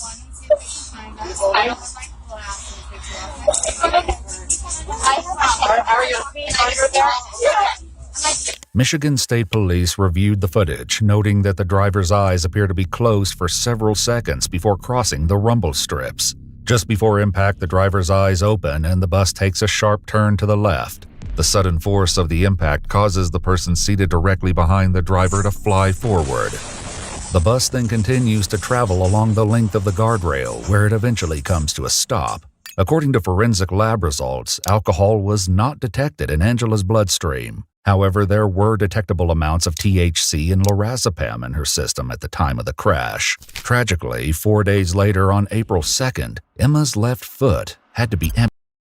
Damn, somebody called that. Wait, who said that? In the chat, someone said that lorazepam is cricket.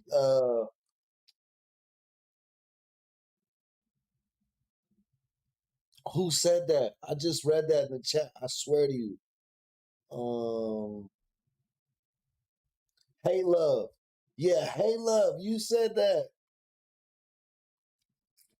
Amputated. Emma and Michaela's recovery efforts have been detailed in 2 GoFundMe campaigns.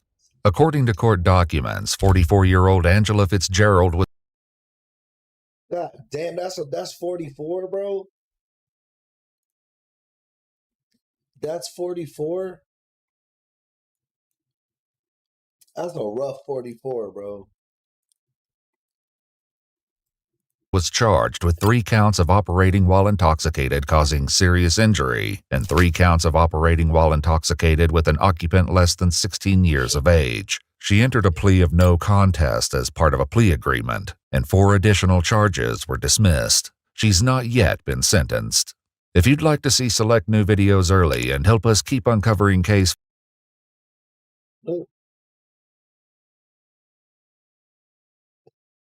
She fired.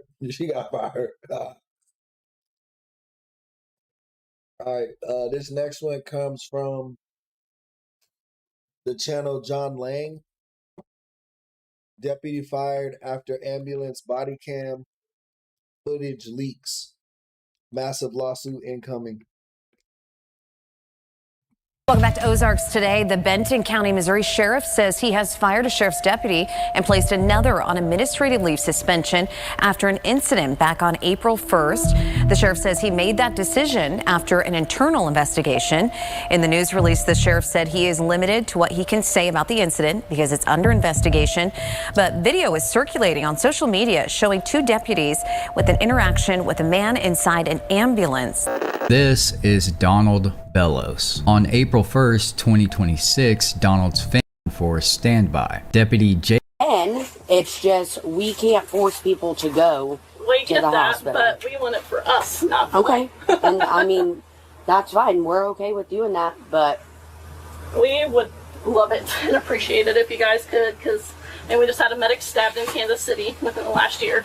I know. So we just appreciate you guys having our backs. You're probably good. If you want to go back to the office, I'll stay here with them until they can get him going. Hey, no, we're not doing this. Hey. Hey, we're here to help you. You need to cooperate Donald. with us, okay? We're just here to help you. Can you tell me what you took today? Can I see your arm? Hey, Donald, let her put that on your arm. Lift up your arm so she can put that on there. Hey, look at me real quick, Donald. Donald. Hey. Hey, man, look. Your family's calling us and we all come out here for you. So you gotta at least bare minimum answer our questions. You're not in Hey. Stop. We are here to help you. You need to cooperate and you need to be calm for me. I'm not playing these games, okay? I'm a paramedic. We're just here to help you. You need to be nice to You're us. not in trouble at all, man. We're just here to help you because we're worried about you, I'm gonna okay? go over there with her. I'm gonna try. W paramedic, she's good at her job. I like her. You come this way, You need to sweetie. let us get Hey. your vitals. We need to check Okay. your oxygen because I don't know what you took, man. I don't know what you took. And I'll go grab it. Hey, let her. She's like, you're tripping balls, man. Let me know. Check your oxygen. Stop. Right now. What? He's got nystagmus in his eyes, so he's probably just drunk. He smells. Yeah, he smells like that. What's going on? Hey, man? Donald. What? Your family called because they're worried about you. And they brought you up here, and they want you to get help. Here's the deal. You need to cooperate with these medics. Do you understand me? What did you take? At this point, Donald had been somewhat combative with EMS, but he was also clearly not in his proper state of mind. Everything was relatively under control until one of the paramedics attempted to insert an IV. Hey, C-ring. E1 forward. Relax. Relax? Yeah. No. Okay. Let Watch me get yourself. behind me. Hey. You got him, Hope? Mother.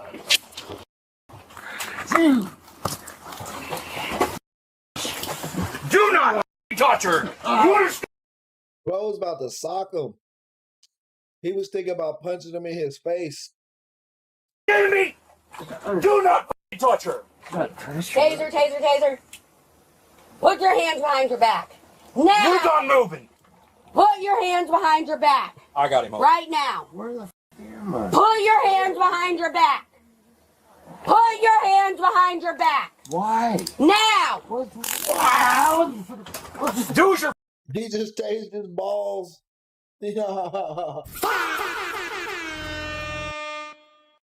Told, dude. You understand me? Ask for backup. That's 24 Central. We need backup. Do it again. What the f is going on? Put your hands behind your back. I don't see what's going on. Hold on, let me get my What is cup. going on? What is going on? Hey, stop. He's fighting. Stop. Now. Whatever buzz he had going is gone now. Got it. Sorry, guys. My God. Dude. Take your hand. No. God, dude. Take him fast. Go get my shackles, leg shackles out. This Bro just wooed like Ric Flair. What the fuck? is why I don't go to. But what about if that was I know that, and I understand that. I know. But this is why we don't go to I get it. because technically if he says he doesn't want to go, we can't force him. I know, but it's safe. I know. Hey, Donald. What? Listen to me right now. Okay. You need to knock it off. Do you understand me? I said what? You need to knock it off. What? Listen to me. Listen to me right now. Do not move your legs and listen. You need to knock it off. Knock what off? You're fighting law enforcement. Go ahead and have them continue this way for now. You understand me? There's no reason for this. What is going on? Do not kick me. You kick me, you're going to jail. Ow. You understand? Sure. Take me on my No.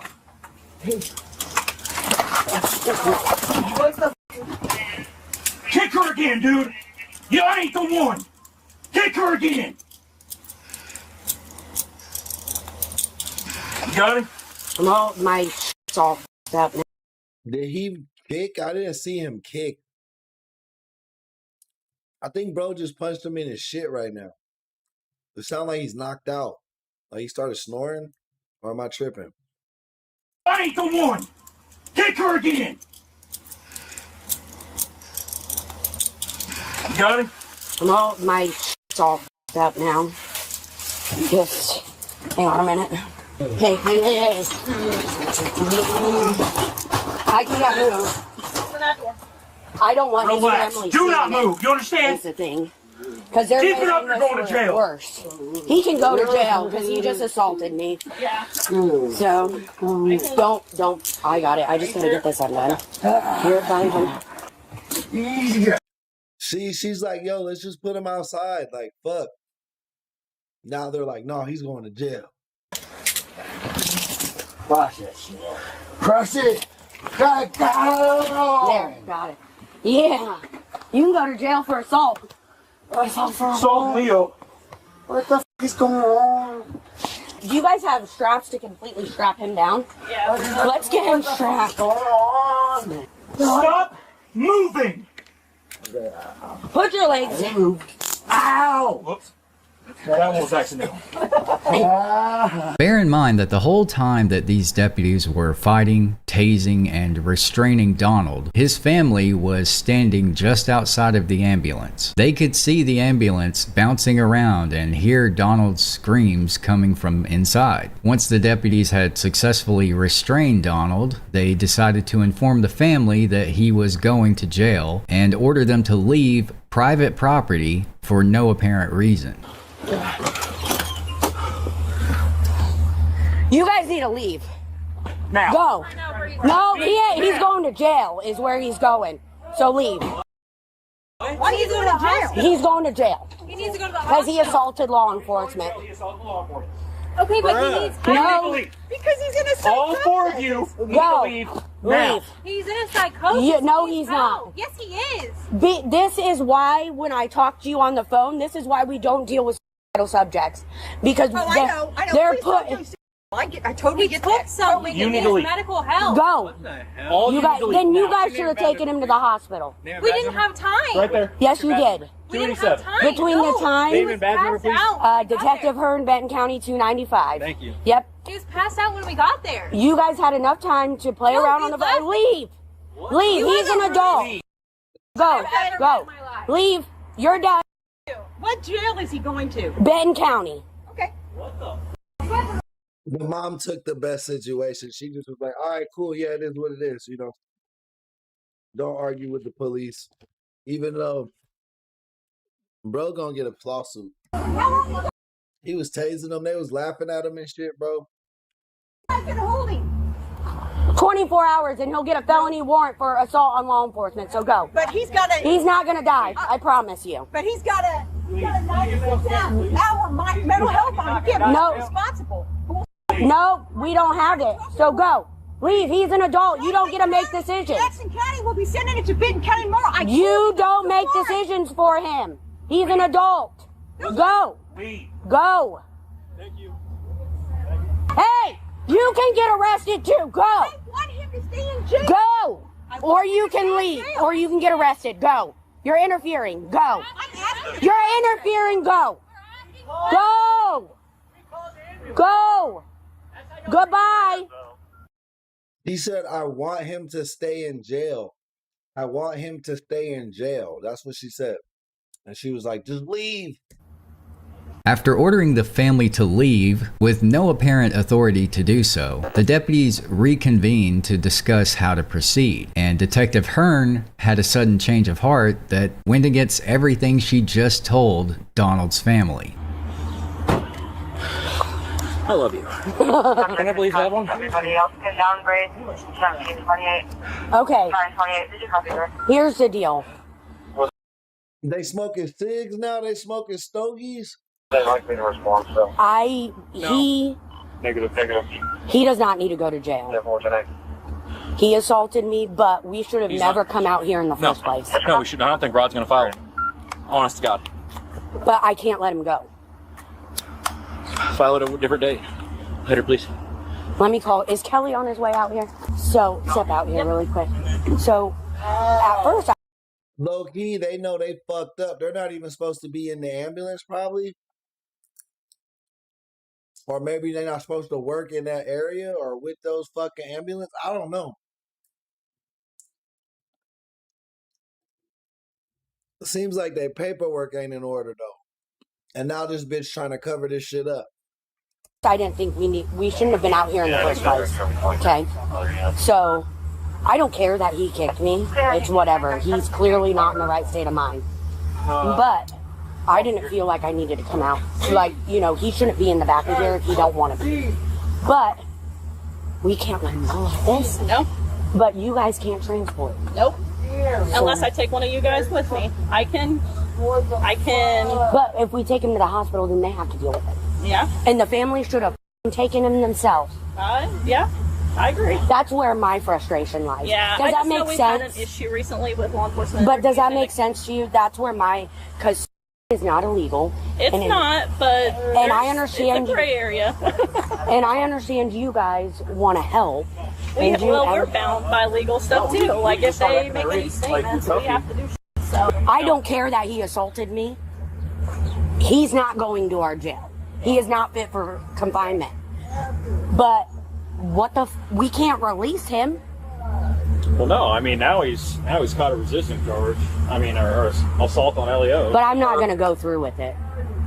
Because we should have never been out here in the first place. Well, I'm not I agree. taking him unless I have law enforcement with me. Well, I wouldn't want you guys to either. I mean, that could be a two-person ride. Yeah.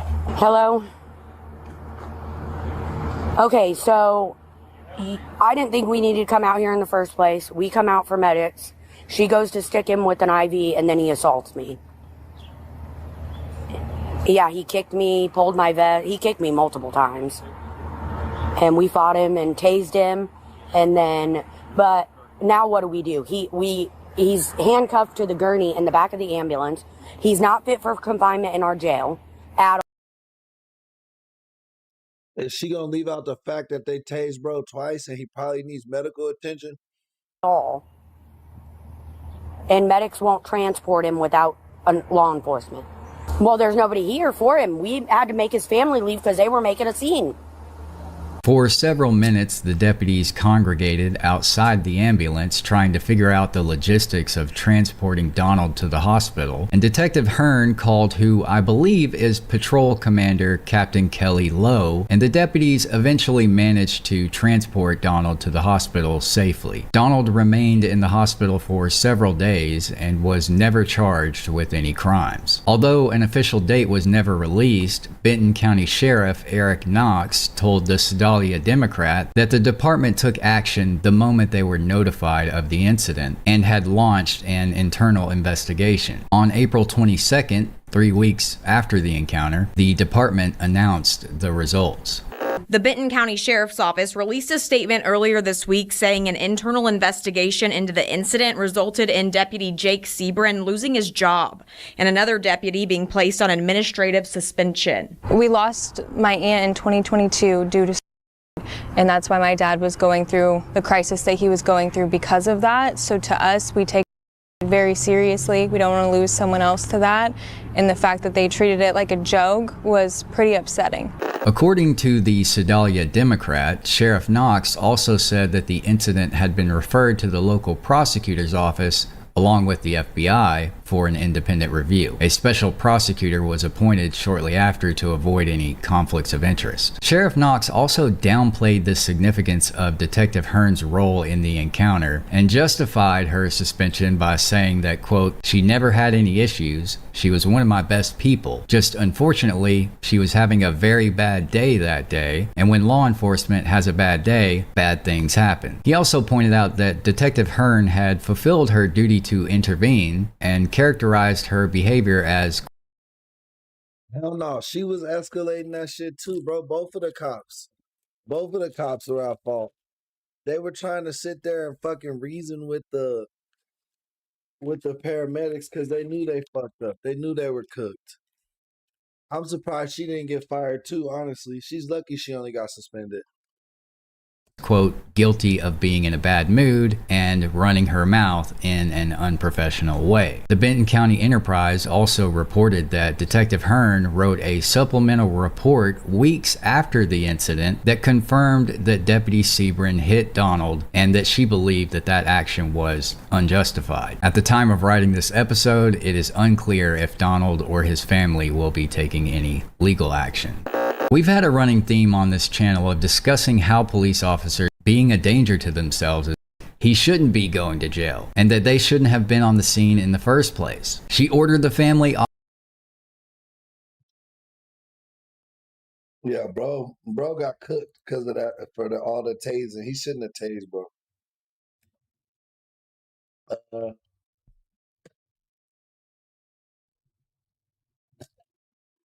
Next video comes from Echo Body Cam.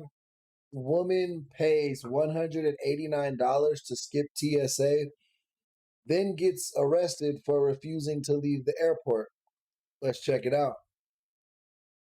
Is this shit gonna be Orlando Airport? It's always fucking Orlando Airport. On August 3rd, 2023, at Orlando International Airport.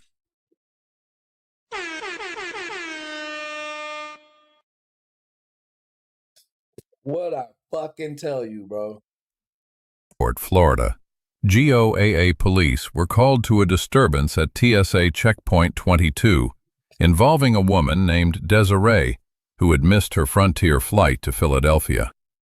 Desiree had paid roughly $200 for expedited screening but lacked a valid photo ID, triggering TSA's secondary identity verification process under 49 CFR Section 1500. Vacation valid photo ID. Paid roughly $200 for expedited screening, but lacked a valid photo ID, triggering TSA's secondary identity verification process under 49 CFR Section 1560.107, which is federally mandated and free.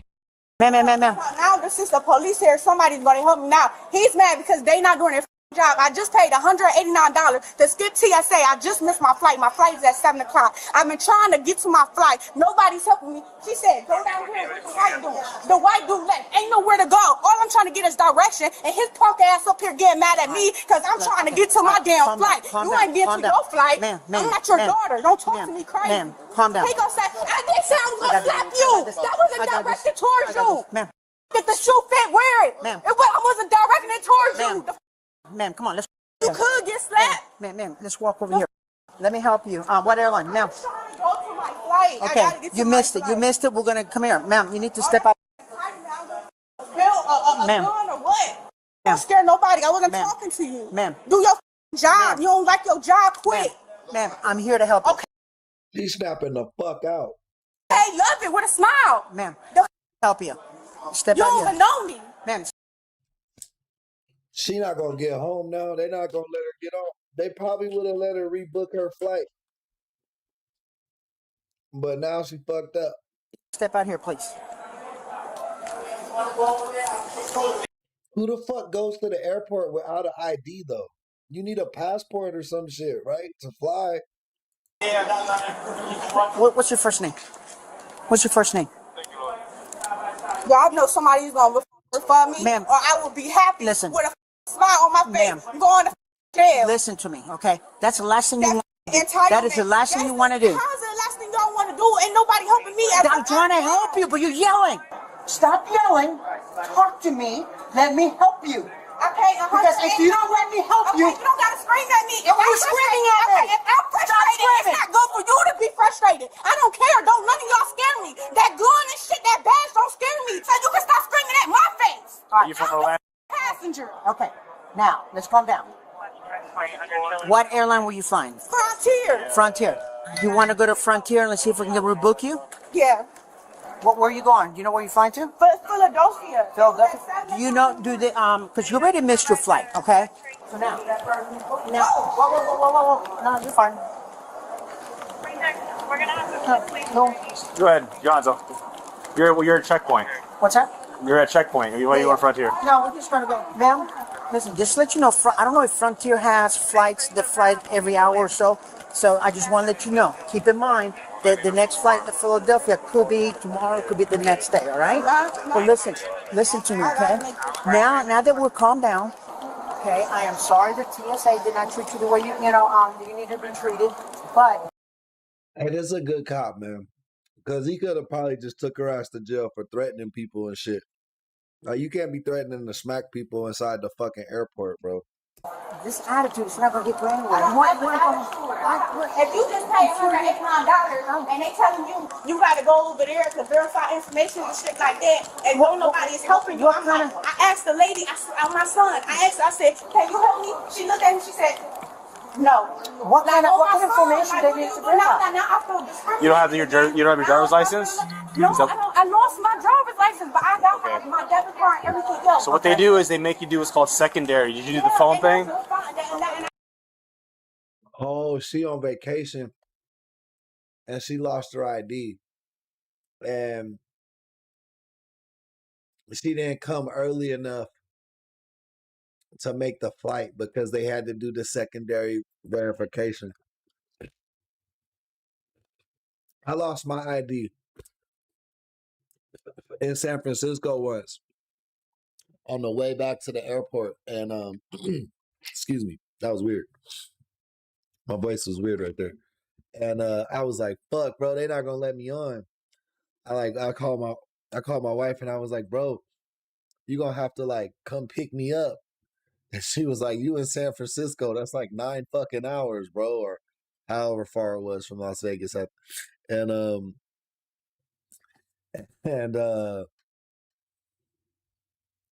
I just went to the airport and then they were like, show me your plane ticket, show me your email, show me your social media, show me like your debit cards, and then they like pat you down and take you in the back room and shit. But yeah, you can still fly if you're like trying to get back home. I was fine with that. Okay. But they didn't help me. They didn't tell me. I'm like, where do I need to go? Where do I need to go? Oh, for the phone thing? No, when I had just paid. They took my debit card, she swiped it, they packed her card, boom. Then she said, go over there, please verify your information. I said, go over where? Nobody was helping me. I asked the old lady, I said, where am I supposed to Yeah, we're walking this passenger I said, to can the you help me? She said, no. Really? Huh. You have to pay for the secondary screen? No. You should not pay for the secondary. So what they do in the secondary, they have ways to verify. So let's get with her and find out where we need to go to rebook, okay? Because you might be able to do it online.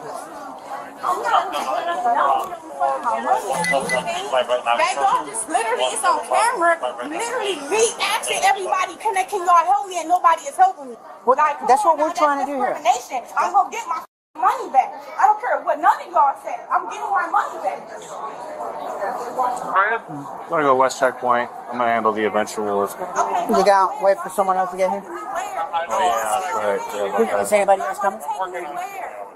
Where y'all said y'all was helping me, y'all standing No, I'm trying. Yeah, Frontier, right? You're Frontier, right? Okay. I'm trying.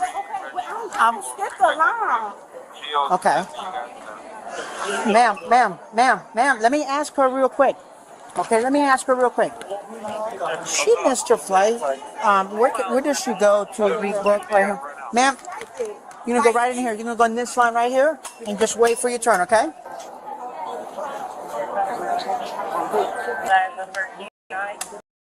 Bro, this cop has been super chill, bro, trying to get her back home. And she just gonna keep throwing a fit until she get arrested, bro.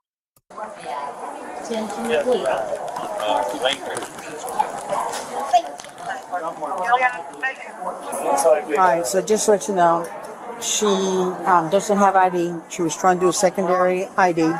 Apparently TSA supposedly heard this. All she does is yelling. Well, that's obvious. I heard her all the way down there. Yeah, so she said they were not helping. They're being racist. So now she wants to cut in front of the line because now she wants her money back. She doesn't want to fly. You just cut the line. Yeah, she just cut the line. So just to let you know, she's going to be issued. This young, polite lady over there got kicked out of TSA for I have no idea. Okay. So. Are you good here? They got a gun at the west checkpoint.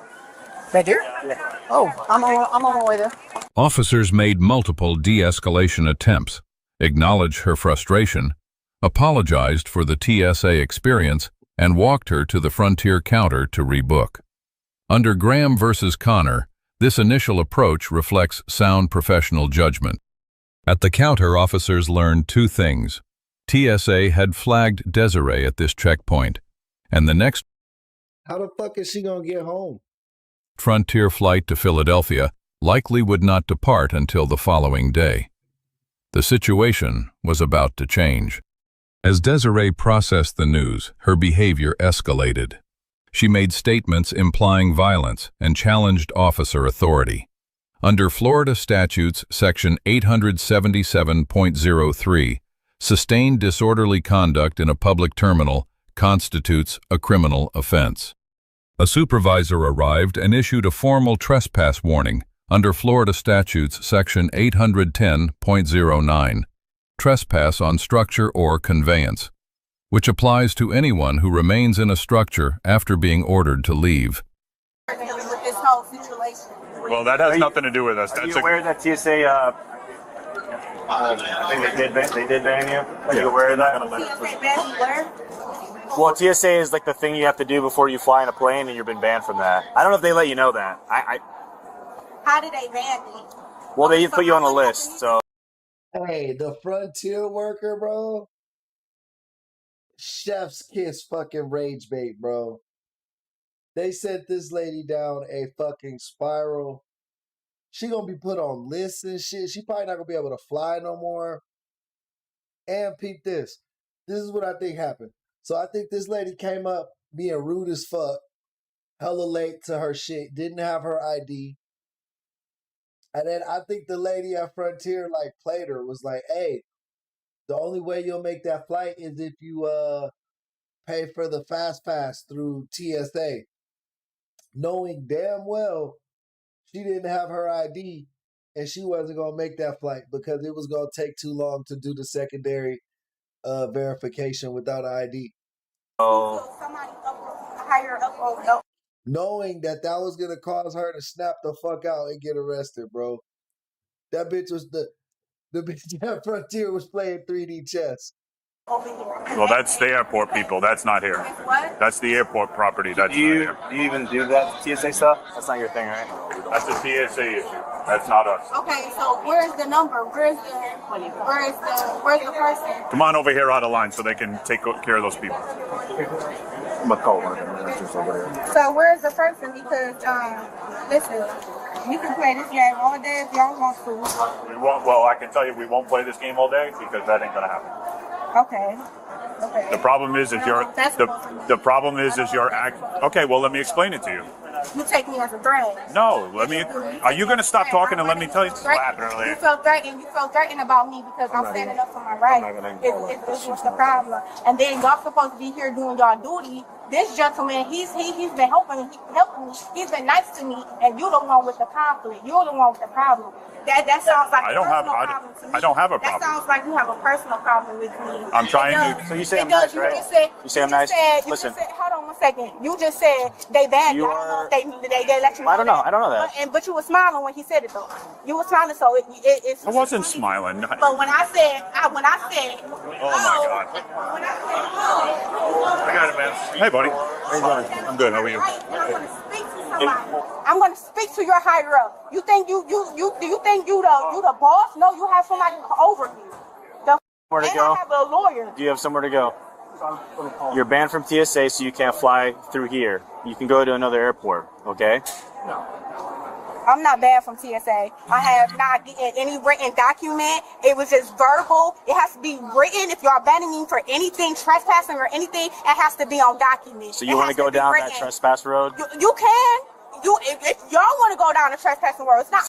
Why is she pointing at her fucking phone like there's anything on there supporting her statement? It's up to you. I didn't threaten y'all. I didn't do anything to y'all. So She's like scrolling through her contacts. for y'all to say y'all gonna ban me for This is what needs to happen. then y'all can. I'm not scared of none of that. I have not threatened you. I have not none of that. I have not broken any law. This is called freedom of speech. So you said you're gonna ban me, then you have to have. Mr. Roger is on his way over here. He's going to take care of something. He put me on something else. Okay. Right? That's fine. I'm gonna be an asshole. His landside supervisor's coming over here. Okay. And I'm gonna start recording too. This officer at the TSA, they saying they banning me for the TSA because they took $189. She wanted to go viral, boy. We trying to make her go viral on the Fake King show. Let's make her go viral on the Fake King show, man. Hit that like button. Let's get it going, man. Off my car and refuse I think I ate too many chips and shit, bro. I got a bellyache. to go to TSA. And he said that they're banning me. What's the address here? You have to have something to call. I can come back. I can come back. 9303 Jeff McCall Boulevard. You have to have something to call to ban a person for doing something illegal to be trespassing. This is not a trespassing property. Yeah, it's just. Yeah, bro, that first cop was being like super chill with her. She should have definitely just rescheduled her shit and tried to come back tomorrow. A vague address for Terminal 8. So entitlement of law enforcement. What's your first name and last name? I don't have to give you that information. All right. Refused? Got understood. Got it. K9, you go up. You know it's going to end up happening. Oh, yeah. Hey, buddy, how are you? Good, how are you doing? Oh, you know. She's very upset with me for some reason. I didn't even talk to her, so. A lot of people get upset with you, huh? It's the way I look. It's my look, Just apparently. make it clear that you're the controller of the property, and Who is the controller of the property? she's not. Who's the controller of the property? Who's the Alright, you're now being trespassed from the Orlando airport. Okay, you have to write the document. You have to write I have the document right here. Okay. Right here. Okay, you have to have probable cause. What is the probable cause of trespassing? Causing a disturbance. That's a causing a disturbance. That's why I asked if you have somewhere to go. Okay, I'm saying, okay. Would you like to leave the property on your own, or would you like to leave it in there? Or is that my First Amendment right for freedom of speech? When somebody said, the rule that said, Yeah, freedom of speech doesn't mean you could cause a disturbance. She's basically just being Chud the Builder right now. She's doing the same thing Chud the Builder does and then says it's freedom of speech. No, bro, that shit is not freedom of speech. You just can't fucking annoy people in public. That's not allowed. I can go in the street. I can take All right. you to the street. Still working on that. You're trespassing here. You're no longer welcome on airport property. At this point, I can call my lawyer, and then y'all can talk to my lawyer about the trespassing. Because I'm not. Would you like to leave? I'm not leaving. I'm not leaving. You're gonna go to jail. You're gonna go to jail if you don't leave. Oh, I'm scared. I'm scared. I'm just telling you. Oh, please don't kill me. I'm not trying to scare you. I'm just Hands up, telling you. don't shoot. Hands up, don't shoot. Like, don't nobody give a about that. You have to. You can take me to court. You can take me to court. It doesn't mean that it's gonna fall through. You have to have proper proof. You have to go to trial. Are you refusing to leave? Okay, you want to talk to my lawyer? Let me see the paper. Let me see the paper. Let me see the paper. Let me see the paper. Dumbass, bunch of dumbass fools. And like how they don't know how they got the underground tunnels in Denver and shit. They be doing all types of shit at these airports. Are you refusing to leave? I would like to see the paper that you was presenting to me. I have the right to see the paper. All right, so this right here is your copy. I have the right to see the paper She you refused. presented to me. Which fine, we'll identify her at the jail. It's not a big deal. We can get her information. No, we have to get her. We'll get her to jail. My name is Desire. Oh, you want to provide it? Oh, okay. That is not no. Well, I appreciate that very much. 1054 on the criminal history. Is that one I or D-E or D-I? Guys, I'm getting arrested. So it's all on camera as well. I have not. You don't have to leave right there. You saying that I'm being trespassed? What is You want to leave? saying? I'm station to you and you. That's not causing it. Bro, how the fuck do the cops not shoot their own face off just listening to this lady? Like, holy fuck. We've been listening for like 10 minutes and it feels like we've been watching this video for like a fucking hour. Like, holy shit. She just keeps saying the same thing over and fucking over. Somebody handcuff her. It's time. If you want to start walking, you can.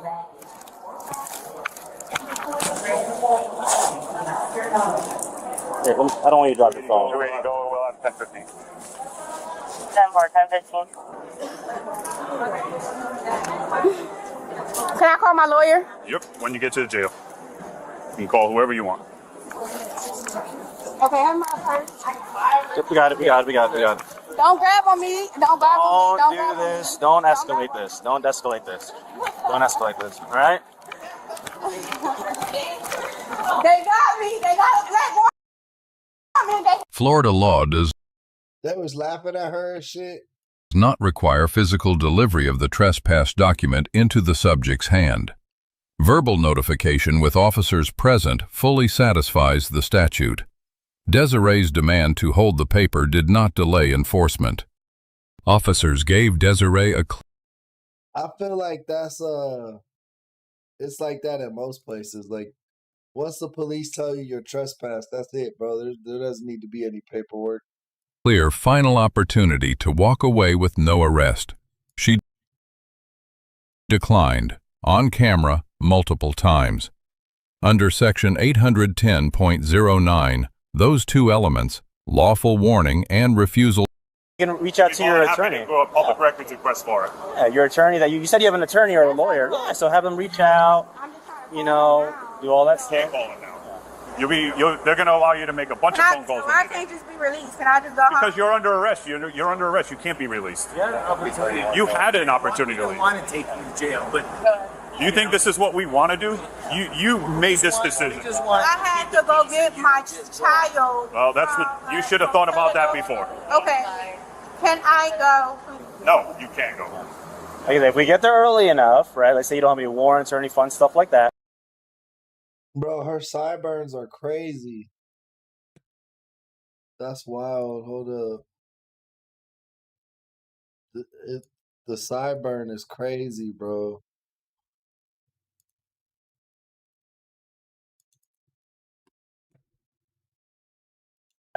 Then you'll probably be back out in the afternoon. I will say the Orange County Corrections guys, if you do this to them, they're not as nice as we are. Just let you know.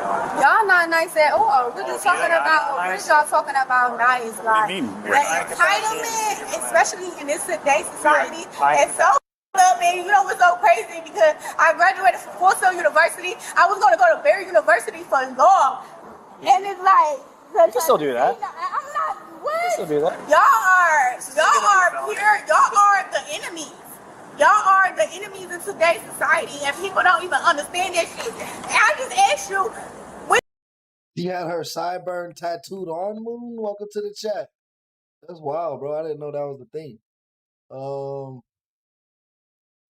Sydney, welcome to the chat. May, welcome to the chat. Dark, how's it going? Good morning. Little Boo Boo, welcome in. Fats, welcome to the chat. we were just in there, and I just said, can I speak to a person? Y'all arrested me. Y'all arrested me. This is not constitutional. I am being here with under my rights for what? I didn't threaten anyone or anything. She literally told people she would slap them. So I have to open up 2 IC juices, right, for that? I don't. All under the same thing. It's trespass after warning, and it's all under the same. You don't have to do 2 separate things. Wait, I'm getting charged. What? If you do the states, I think it's a state statute. Charge trespass after warning. Yeah. If you do, I think you can do. Wait, I gotta what? You're being arrested for trespass after warning. Misdemeanor. Warned you. You will be arrested. I didn't see the paper. I didn't even see the paper. We showed it to you. It got in my head. That's what I kept saying. Can I see the paper and so I can video chat my lawyer to show him the paperwork? I'm the one who requested the paperwork. You cannot say y'all handed me no paperwork. Oh my God! Listen. Y'all cannot say y'all handed me no paperwork. You don't have. It's all on camera. What do you mean? It's all on camera. Isn't the copy in her purse? You just put it in my purse because I damn sure did. You're not gonna implant anything in my purse. Holy shit. Hey, shout out that girl Alice with the disco ball, man. We know where this is going, bro. I'm done with this case, bro. This lady is giving me a headache, dog. I can't do it.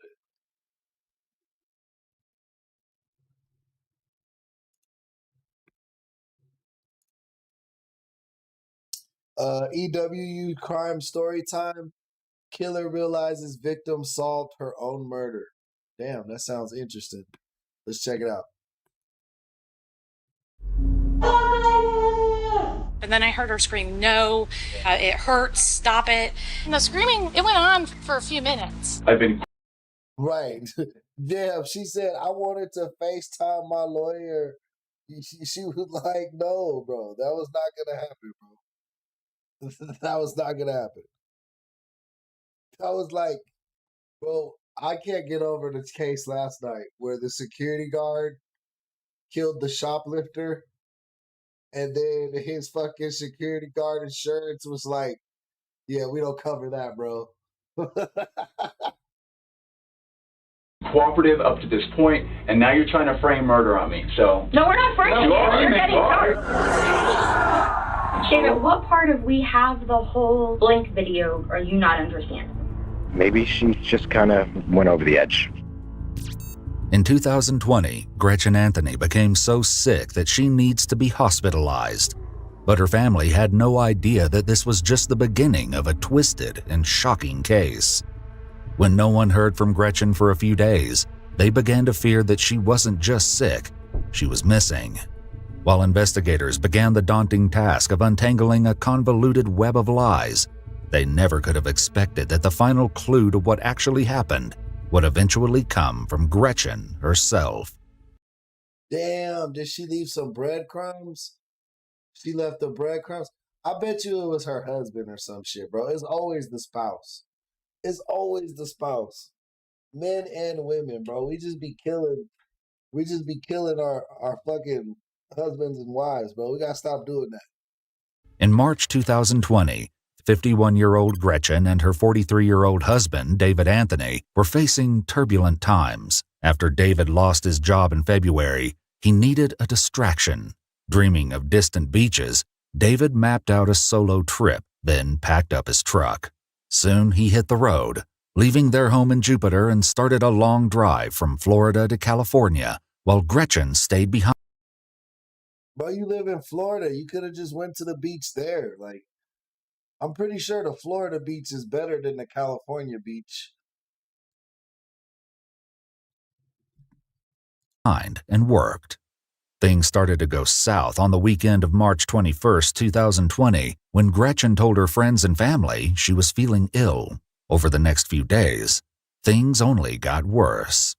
According to her messages, she sought medical treatment at a local emergency room and was transported an hour away to a specialized CDC facility in Belle Glade, Florida, after No, Stephen, what would Stephen, my bad. Shepherds, what would be the point of a reaction channel if you guys are seeing my reaction and my commentary to videos I've already seen? I just don't think that would be as fun or interactive, you know? testing positive for COVID. Then her messages stopped completely. Her radio silence for 3 to 4 days left her family feeling worried, and after several unsuccessful attempts to locate her, they called the police for help. When authorities learned of David's travel plans, they knew they had to catch up with him. Of all people, he seemed most likely to offer clues as to Gretchen's whereabouts, and for all they know, she might have been along for the ride. A week after Gretchen first fell ill, David made it to Las Cruces, New Mexico. There were red and blue lights in his rearview mirror as officers initiated a traffic stop. So bro was like telling everybody, oh yeah, I'm going on this trip and I'm gonna be out of town and my wife's gonna stay back and work and hold it down for us. But the same time he left, his wife hadn't contacted anybody for about 3 days. And now the police have just caught back up to him in New Mexico. He's driving from Florida to California. Go ahead and get your hands out the vehicle, please. Hands out the vehicle.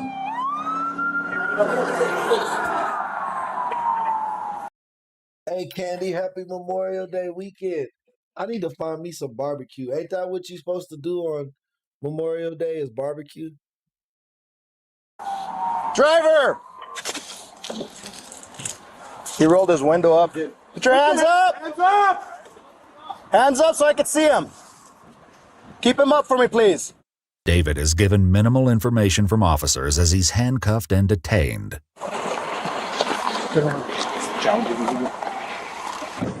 Right now you're being detained for an investigation that's going on in Florida, okay? That's all I know. That's all I can tell you. You're not going to leave here until you talk to some He know exactly what the fuck that means. detectives that are on their way. Bewildered, David complies as authorities ask him for photos. The best point. Once the detective arrives, he takes David aside to explain what's happening and records the conversation. All right, so this is about your wife. Okay, I guess she's been reported missing. Last I heard, she was in a CDC facility getting treatment for coronavirus. And see, what makes you believe that? Our sister texted it to me. Where's the CDC place at? She didn't mention that. According to David, he last saw Gretchen last Saturday, the 21st of March, the same day she later started to feel sick. Have you had any contact with her since? No. No text message or phone calls? But according to David, things were also a bit off back at home. Recently, their marriage had taken a turn for the worse. Where does she live at? She lives in Jupiter. In Jupiter? Do you live with her? No. According to David, he and Gretchen had recently separated, and court documents suggest the same, revealing that Gretchen filed for divorce exactly 1 month prior. Even so, things seemed mostly amicable between the two. Dang, bro, snapped. He got fired. She was like, I'm not taking care of you, bro. Divorced, bro. He snapped and then just tried to drive to California. I don't really think he had a plan. I think he just murdered her, hid the body, and left town. Like, I don't think he really thought about it any further than that. When the last time you talked to your wife, you said it was face-to-face. How was that conversation between the two of you? Was this okay? No argument. Even though we didn't get along, I love her. Hey, Rebecca, welcome to the chat. Thank you for being a member, and thank you for showing up today. Just can see eye to eye on things, and it's just how things go. What are some of the things you guys didn't get along about? She never cooked. She never cooked? Sometimes you date a 5 thinking she's a 10, or vice versa. Maybe she thought the same with me. You know? Right. After a quick glance in his vehicle, authorities can see Gretchen didn't tag along, so they're hopeful David can at least help shed light on her whereabouts. Unfortunately, David can't offer any more details than her family, but he does leave officers with one last thing. In light of her disappearance, something Gretchen mentioned in their last conversation is now leaving him feeling very unsettled. Because when we talked, she mentioned, like, I don't know how much I can share. It seems like they're going to have to let bro go unless he says some dumb shit right here, right? Like, you know what I mean? Like, she mentioned being in trouble. Like David, Gretchen's friends and family have a gnawing suspicion that something may not be right, something that goes beyond just her health. Lately, her texts seem strange, with a shift in her communication patterns. Gretchen also sent her daughter Ava messages about limiting her cell phone use. Others received texts that she was in and out of consciousness, and doctors were considering a medically induced coma after she experienced partial lung failure. Bro, what the fuck is going on with this lady? Is somebody like, is she already kidnapped by somebody else? Is it not her husband? And yet, even when she said she required a ventilator to breathe, she was still able to send texts. Were these strange messages coming from someone else? Were the messages intentional red herrings from Gretchen herself? Only time would tell. It wasn't long before her ex-husband Jeff stopped buying the story altogether. I found out from a dear friend who's a physician that firstly they don't ship anybody off-site, Right. or transport anybody off-site. Right. There is no CDC or coronavirus task force facility, and any patients that are presenting signs of coronavirus are treated at the hospital. That seemed awfully fishy to me. Yeah, bro just made up some shit. Bro been watching Walking Dead, bro. Bro said we gotta go to the CDC. My wife was at the CDC. Like, what the fuck are you talking about, bro? There was no CDC, dog. That's some TV shit. You was told if you got coronavirus, you was supposed to stay in your house, bro. You stay in your room for 14 days. That's it. And then you get your fucking breathing, you get your smelling and taste back like 2 months later. You know, I was smelling rats left and right. But it was no secret that Gretchen has been under tremendous pressure lately. Between the divorce with David and other personal issues, it seemed possible that Gretchen just snapped. This prompts police to extend their search to both Gretchen and David's property. What's the weather like in Boston right now, Candy? Is it cold or is it hot? Unfortunately for David, after speaking with the detective, the New Mexico authorities execute a search warrant for David's truck and phone. Because he answered all of their questions and there's no evidence that he has any idea where Gretchen might be, the authorities let him go. However, he's now on foot without access. I told you, but they took his shit. Now he's just got to walk around New Mexico with no phone and vehicle. To his vehicle, which has been taken into custody, leaving him stranded in the streets of Las Cruces, New Mexico with his husky, Kobe. With David released, authorities continue looking for Gretchen. As there was no sign of her with David, they turn back to Florida. There they gain access to her home to perform a welfare check. Shipper Alpha 42, Team 51.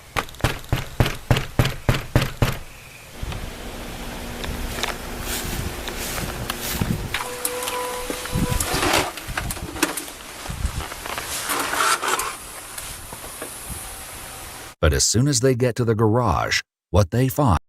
Dang, Westman, how long ago was it when she had COVID? I tell you, I had to do a secret remedy to get my taste back and my smelling back. I only had COVID one time though, but I couldn't taste or smell for like 3 months. And then allegedly I had to do some shrooms and that shit worked. It made my shit come back after like a trip. Which will soon be revealed, suggests something darker may be at play. In the meantime, they obtain a search warrant, moving carefully from room to room as they comb for clues in this strange case. Right off the bat, a few things stand out as potentially strange. They find a fallen picture frame in Gretchen's upstairs hallway and shattered glass in her bedroom. But some of the most valuable evidence authorities would find, evidence that would spell out Gretchen's recent activity, wasn't physical at all. Instead, it was waiting for them in her cloud storage. By now, it's clear that Gretchen has turned off her phone location completely. Although she was an active user of the Life 360 location app, she was no longer available to her Hey, Candy. Thank you for the gold coin. Appreciate the love. contacts, including her daughter. Looking for answers, police turned to her neighbors and began knocking on doors. What they found out only increased their suspicions. Did you notice that there's a stain in the driveway? Yeah, I did notice the white stain. Okay. When Gretchen's sister spoke with another neighbor, she immediately relayed what she'd learned to the police, something that might explain the unusual stain in Gretchen's driveway. A woman that lives behind Gretchen, her name is Christy, and I guess she smelled a strong smell of bleach coming from the house. Though he'd been released in Las Cruces, a Florida detective. You think he was trying to like clear? It seems like he was trying to like destroy some DNA. Dumb killers, like I say this, the dumb killers always use bleach, bro. The ones that like trick the police or get away for a while, they use pine saw, man. It's the power of the pine. Bleach don't get away the blood like pine saw. Pine saw fuck up all the DNA. Detective catches up with David over the phone. He drops a shocking new revelation, explaining that all the inconsistencies in this case are not what they seem, and in addition to her ongoing struggle with COVID, Gretchen was dealing with something far more sinister. I spoke with Gretchen today. You spoke with Gretchen today? She's prepared a statement to give to you. Okay. Gretchen is receiving treatment for the COVID virus. Before she contacted the virus, she uncovered illegal federal tax fraud. She's in communication with OSHA and the Office of Special Counsel as she prepares her whistleblower case. Gretchen's terrified for her life. Bro just making up conspiracies about his wife, and then just calls the police and tells them the made up conspiracies he made. Bro must be high on dope, bro. Someone was sent to her house to hurt her the other weekend. According to David, Gretchen has never actually been missing. Instead, she's been in hiding, and she's not convinced that everyone in her life is safe. With David still on foot in New Mexico, authorities hope he hasn't gotten far. After 3 days, they catch a lucky break. He's spotted outside a local gas station in Las Cruces. This time, the circumstances surrounding his questioning are very different. Yeah, the cops were funny for that, bro. They took his car. They was like, he ain't getting nowhere, bro. He's just gonna be a homeless man in fucking Las Cruces until we get the evidence in Florida to come grab his ass. The same Florida detective David spoke with on the phone arrives in New Mexico to speak with him directly and to deliver shocking news. You are under arrest. There's a warrant for your arrest, and I'm going to explain that when we get back to the... Excuse me? What? Homicide. For who? Who do you think? Once in He's still trying to play that shit off. He's still trying to act like he don't know his wife is dead. custody, authorities explain the situation, but David doesn't stray from what he told the detective over the phone. We have obtained enough evidence to obtain a warrant for your arrest for murder. Okay. I want you to understand that. She's alive. I want you to understand that. And what's most important to us right now is to find out where she is.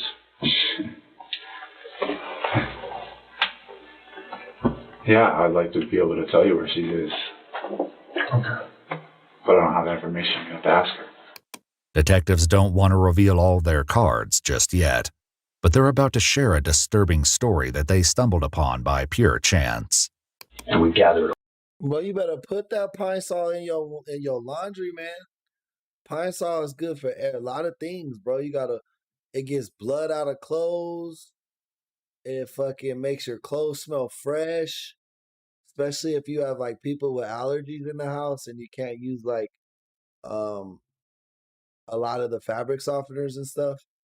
Use pine saw, bro. My wife taught me that, bro. And then watching these shows, I learned that like pine saw is like the best way to clean a fucking crime scene.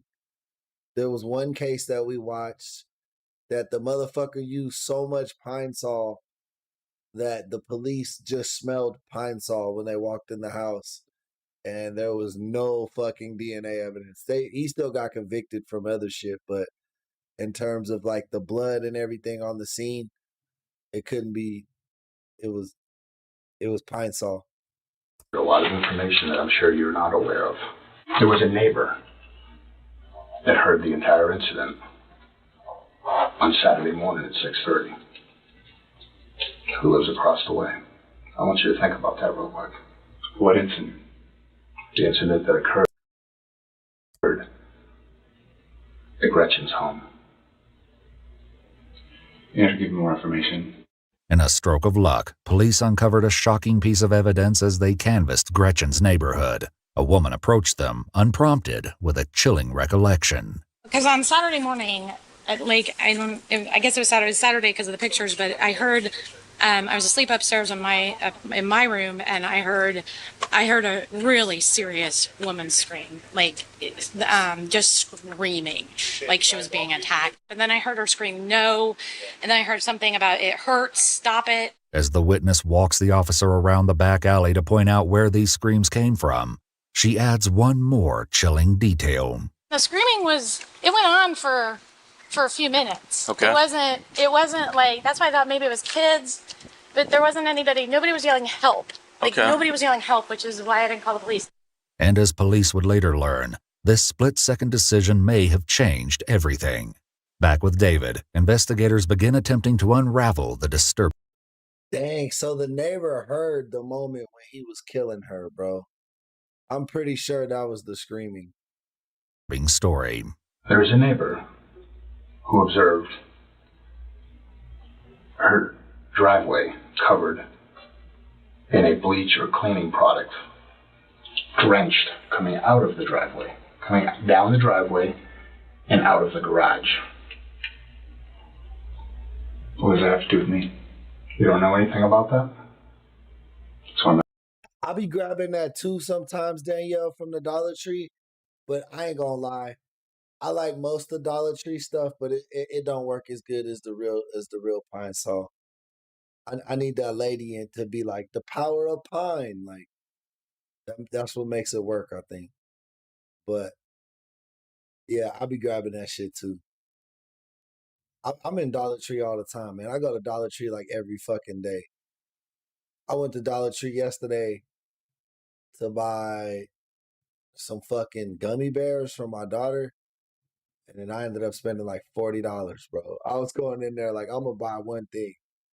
You just grab a basket and start throwing shit. It's fun to go to Dollar Tree, bro. I'm asking you. Okay. According to a recorded tip called in by another neighbor, all of these strange pieces of evidence may be adding up to an alarming truth. On the call, the man explains to an officer that his security camera picked up something strange in the neighborhood around 5:45 a.m. last Saturday, the day that Gretchen supposedly went missing. I know I was, told look for a black pickup truck, and there was one that kind of came by and early in the morning. Looked like it was trying to hitch up to the boat trailer, but then just took off. And this wasn't the only sighting of a black pickup in Gretchen's neighborhood on the morning she seemed to vanish. The woman who heard screaming noises near Gretchen's home also noticed a pickup truck parked outside her house, and she took photos. The truck appeared to be David's, which meant that he may actually be one of the last people to see Gretchen before her disappearance. While this doesn't prove anything, it certainly raises red flags. But when the detectives confront David with this possibility, he drops hints that something far more sinister is at play. I saw your truck. Where you at, Gretchen's residence? David's still trying to invent this fucking fictional cabal that's out to kill his wife, bro. Because she's a whistleblower on an OSHA case. Residence last Saturday at 6:30 in the morning. She told me they stole my vehicle, so I did. I'm asking you to be truthful with us. Instead, David leaves detectives with a strange comment to untangle. This is like dealing with deep pockets here. There's a lot more to this than just, Deep pockets. I love and care for her. Okay. And part of that's got me in this position now, but I'll, protect her. She's my wife. At this very moment, police Bro in his brain really thought that this shit was gonna play out. Like he really thought like I made up this perfect alibi. This shit gonna work. Police aren't buying David's story. They know much more than they're letting on, and in due time, they'll reveal it to David. They're hopeful that when they finally reveal the shocking evidence they've been collecting behind the scenes, evidence straight from Gretchen's mouth, that the truth will finally come out. For now, David's story takes a drastic turn. You know, she likes drugs. You know, at one point, she mentioned she's like seeing 22 guys. You know, she's got notes. You have the safe in the car, right? You got that? You got that, right? Mm-hmm. Yeah. Right. So, and you know, if you have her phone and unlocked her phone, you'll see, you know. Well, why do you have her phone? Before authorities tracked David down, they tried to find Gretchen's phone, and as long as it stayed on, their efforts worked. On a recorded call, the police discussed their findings, and it doesn't take long before the reality of this situation begins to sink in. Nothing they've been told so far can be taken as fact.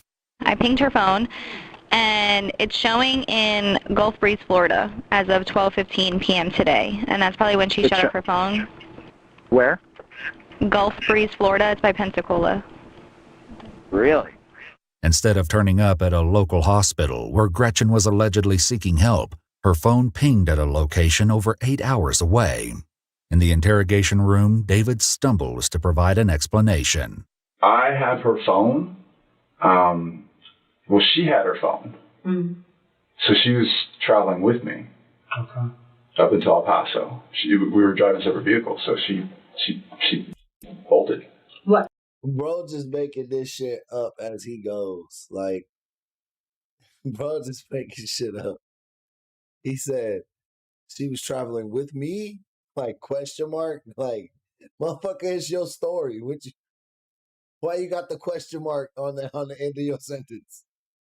That should be a period, dog. Like, you say that shit with your chest, man. What car was she driving? I'm not, like I said, I'm going to protect her and her whereabouts because everyone can be bought. And as much as I know you guys are doing your job, I don't know. I've seen the other end of manipulation of information to skew and or to try to shape an objective. And so. Yet when Gretchen's family went to the local hospital looking for her, they noticed something that made the cell phone evidence of her whereabouts even more unusual. Her car was parked outside the hospital, and her purse was still inside it. Detectives also discovered footage of David attempting to pawn what appeared to be Gretchen's jewelry at a shop in Pensacola, Florida. So going back to Saturday. Yeah, bro murdered his wife and tried to flee town. He thought he had the perfect cover story, though. He thought he had that shit. Saturday morning. Were you at her home Saturday morning? You said you saw my vehicle there, so. Okay. Oh, I'm asking you. I understand what you're asking me, but you, like I said, shaping a narrative. So. Okay. So what happened after you got to her house?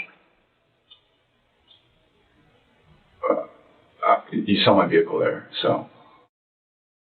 It's between me and her. You know, I'm husband and wife, so I can enact that right. Okay. Even if David isn't talking, others are. While he uses his marriage as a strange excuse to shut down, authorities are flooded with tips on a dedicated hotline. As they sort through information, however, any evidence of Gretchen's alleged whistleblower case just isn't surfacing. If there was anyone who meant to do her harm, they were hiding it well. That is, until police receive a tip that stopped them in their tracks. While people close to Gretchen begin to suspect that David might somehow be involved in her disappearance, a conversation with Gretchen's ex-husband offers something much more valuable than rumors. Gretchen's own words. And they had nothing to do with a high-profile court case. Thankfully, this wouldn't be the last time that, against all odds, Gretchen was able to speak for herself. Just days. You think the ex-husband had like a recorded conversation between them or some shit? Or he's just gonna give like his testimony? Before she mysteriously disappeared, Gretchen sent a text to her ex regarding their daughter. In a call, Jeff reads it to police. March 19th at 8:44 a.m. Please do not take calls or allow David to see. He's in a state of mania. He just got out of jail, and I'm afraid he might try to see her before he leaves for Costa Rica. He is bipolar and in a state of mania. He doesn't know what he's doing. Not that that's an excuse, but it scares me because I don't know what he is capable of. Yeah, he don't need to see her anyway. Like Jeff would need to be like, yeah, bro, I would never let, bro, that's your husband. That's not nothing to her. While David was known to his family to be bipolar, they also insisted he didn't have a violent bone in his body. But according to Gretchen's close friend, David's behavior shifted over the past few years after a terrifying accident. David was underneath the car working on the car. He had it lifted up. The car fell off the lift and on his head. The ambulance had to come, and he was in the hospital for a long time. It was a very serious head injury. Bro has CTE. Gretchen, and then even Gretchen's sister said to me that David was never the same after that mentally. If David suffered from traumatic brain injury during this alleged accident, that could potentially explain recent changes in behavior. Do you have to tell me I'm being recorded or no?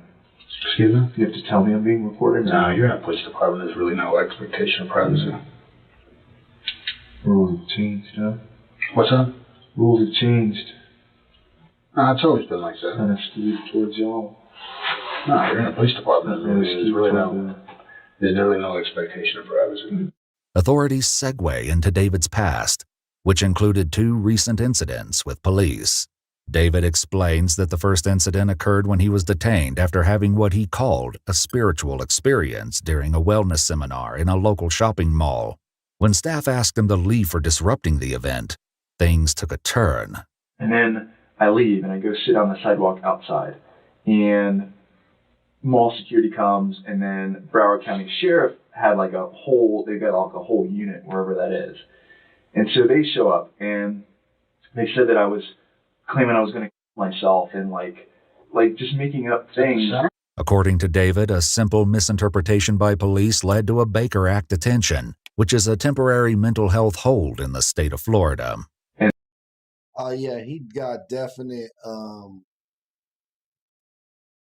documentation of like mental health issues. Bro been crazy for a minute.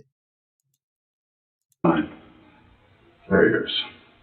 The footage you're about to see shows what happened at Gretchen's home on Saturday, March 21st, the last day Gretchen's family saw her.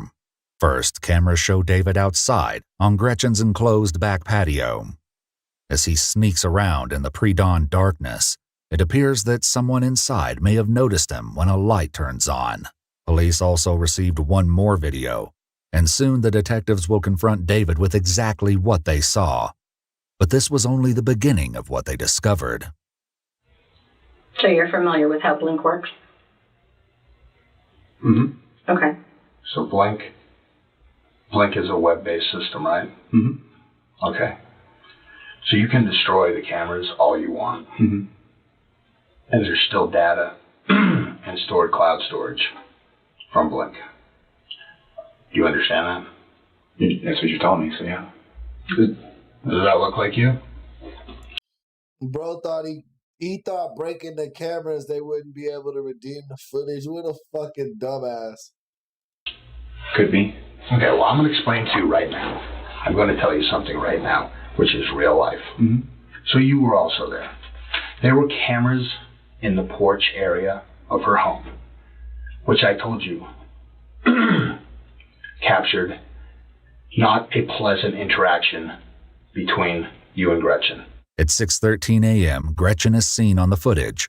The police report states there's muffled yelling heard as the victim appears to be moved toward the garage door. At approximately 06:14 hours, you hear, "What are you doing?" I want you to think about that really, really hard right now.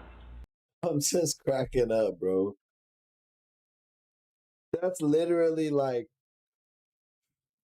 I know it doesn't seem the same way, right? But like, that's like if you fucking robbed a 7-Eleven and you fucking shot the camera out the ceiling. Now you think they can't retrieve the footage, bro? Like, what a dumbass. Okay? I know you think that those cameras that were in her home were gone and broken and taken down, but they were not. I'm telling you that right now. They were stored in the cloud, and I'm not, David, I wouldn't come in here and tell you lies or tell you something that's not the truth. Right. Okay? I wouldn't do that. And well, you've done it before. I mean, you said you were leaving Florida, and then you said you had that friend, and then my vehicle was ready for release. So you have lied before. So I mean, there's a pattern. Okay. As the detective breaks down photographic proof, David seems nervous, desperate for any leg to stand on. He claims that authorities' attempts to apprehend him in New Mexico. Yo, fast as that. Did your uncle make it, bro? That sounds crazy. Bro started the fucking car and it jumped in to get bro. Damn. Involves stretching the truth about the status of his pickup truck, and he therefore has no way of trusting a word the detectives say. More footage uncovered from Gretchen's house shows David pacing the garage next to her Mini Cooper. In the video, David loads Gretchen's car while wearing green gloves, similar to those covered, and apprehend him in New Mexico. No way was David pacing the garage next to her Mini. More footage uncovered from Gretchen's house shows David pacing the garage next to her Mini Cooper. In the video, David loads Gretchen's car while wearing green gloves, similar to those found in his truck. Then he grabs what appears to be a red-stained rag. This footage also shows the moment that David realized he was being recorded and took down the video cameras. The car David is seen packing up is the very same one that was found outside of a Jupiter hospital. But once authorities pull video surveillance of the parking lot, they see that Gretchen wasn't the one to drive it there at all. Instead, it was planted by none. I bet you Gretchen's in those fucking duffel bags that he stuffed in that car. None other than David. That is you in her withered vehicle. So you're saying? Yep, exactly. That is you cleaning up her garage after there is a incident there. So you say? So I say. David isn't budging on his story, but it won't be long before the detectives find a new way to press David's patience. In the meantime, authorities have yet to reveal the most damning evidence. Here is a small photo of Gretchen with your I'm sure that apprentice got fired, right? face up here. It doesn't look like Gretchen. It doesn't look like Gretchen? Gretchen's alive, I told you that already.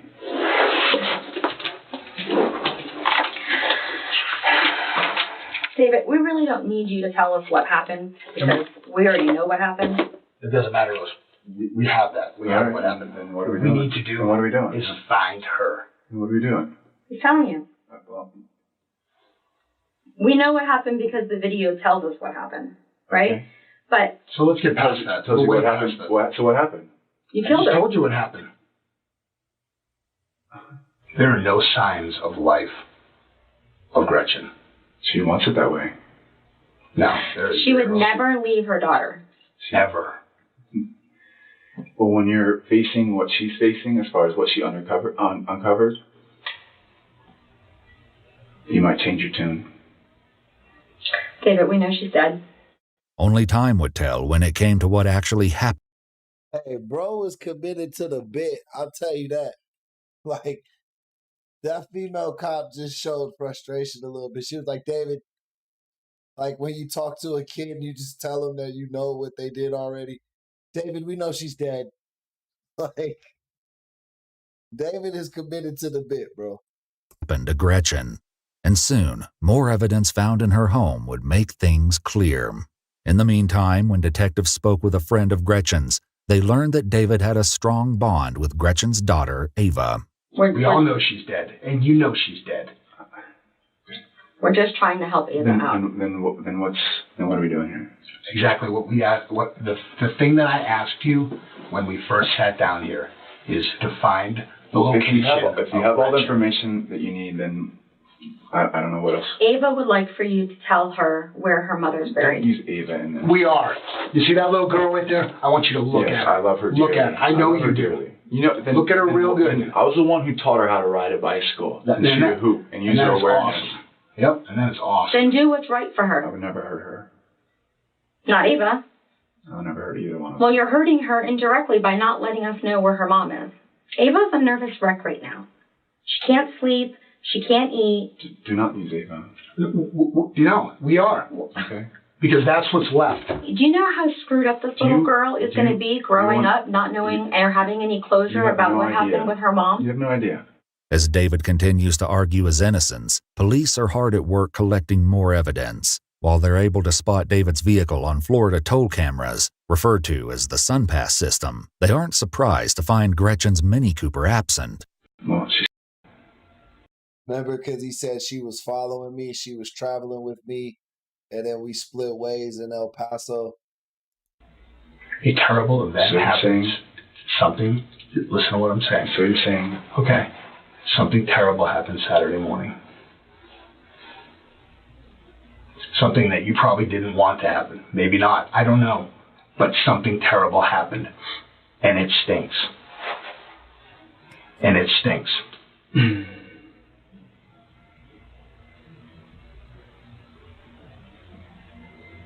She's still alive. After officers step away briefly, they move David's handcuffs to the front. When they return, they have a surprise up their sleeve.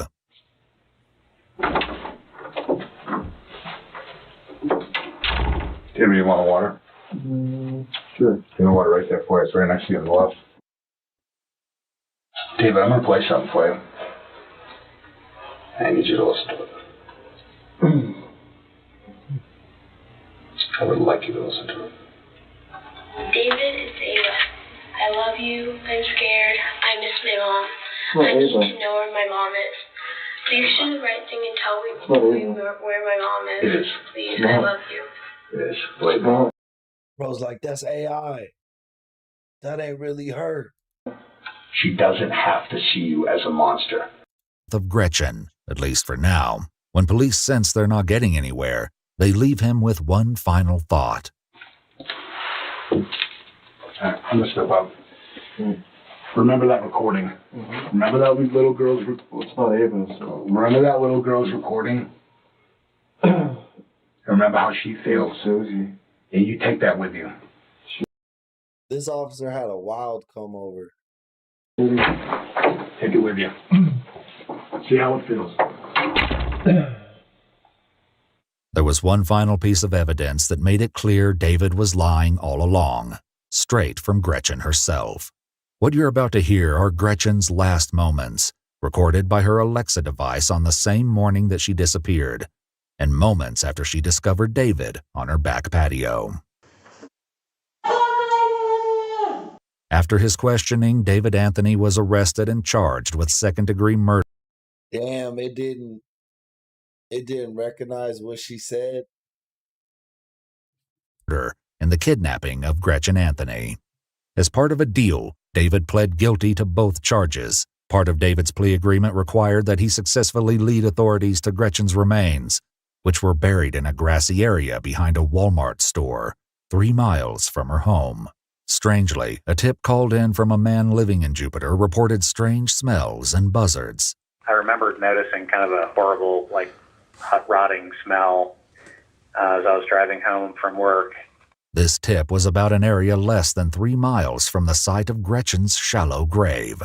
Gretchen Anthony's Goddamn, bro had a good ass nose. cause of death involved multiple stab wounds to her Can humans smell some shit from 3 miles away? torso and neck. As for David, he was sentenced to 38 wounds to her grave. Gretchen Anthony's cause of death involved multiple stab wounds to her torso and neck. As for David, he was sentenced to 38 years behind bars. Some authorities believe he kept the location of Gretchen's body a secret in a possible attempt to gain leverage in his sentencing. That's the white OJ. But even as he serves his time, he still refuses to face the devastating consequences he's left in his wake. On a recorded jail call, David left the following message for his brother. I know there's some bad stuff, but there's a ton of good stuff, man. Seriously. Good stuff way far away than anything bad. And I never did anything specifically to you. If I did, I did it because I had to do it, not because I wanted to do it. So, take us back to this morning. Damn, white OJ, he was wilding. But man, I'm getting a little sleepy, man. I'm gonna take a nap. But man, thank you guys for tuning in, man. I appreciate everybody who helped donate to the stream, man.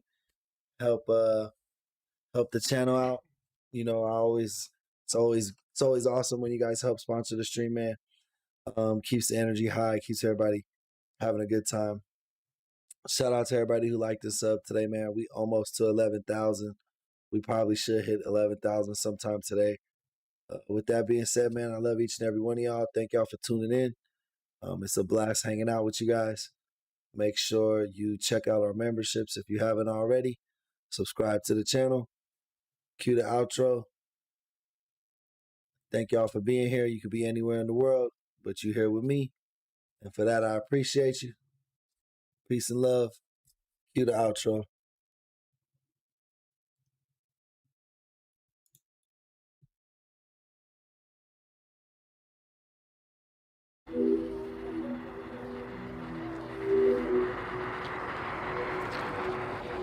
And the art of punches when you could throw two punches that sound like one. You could throw punches, you can hear them.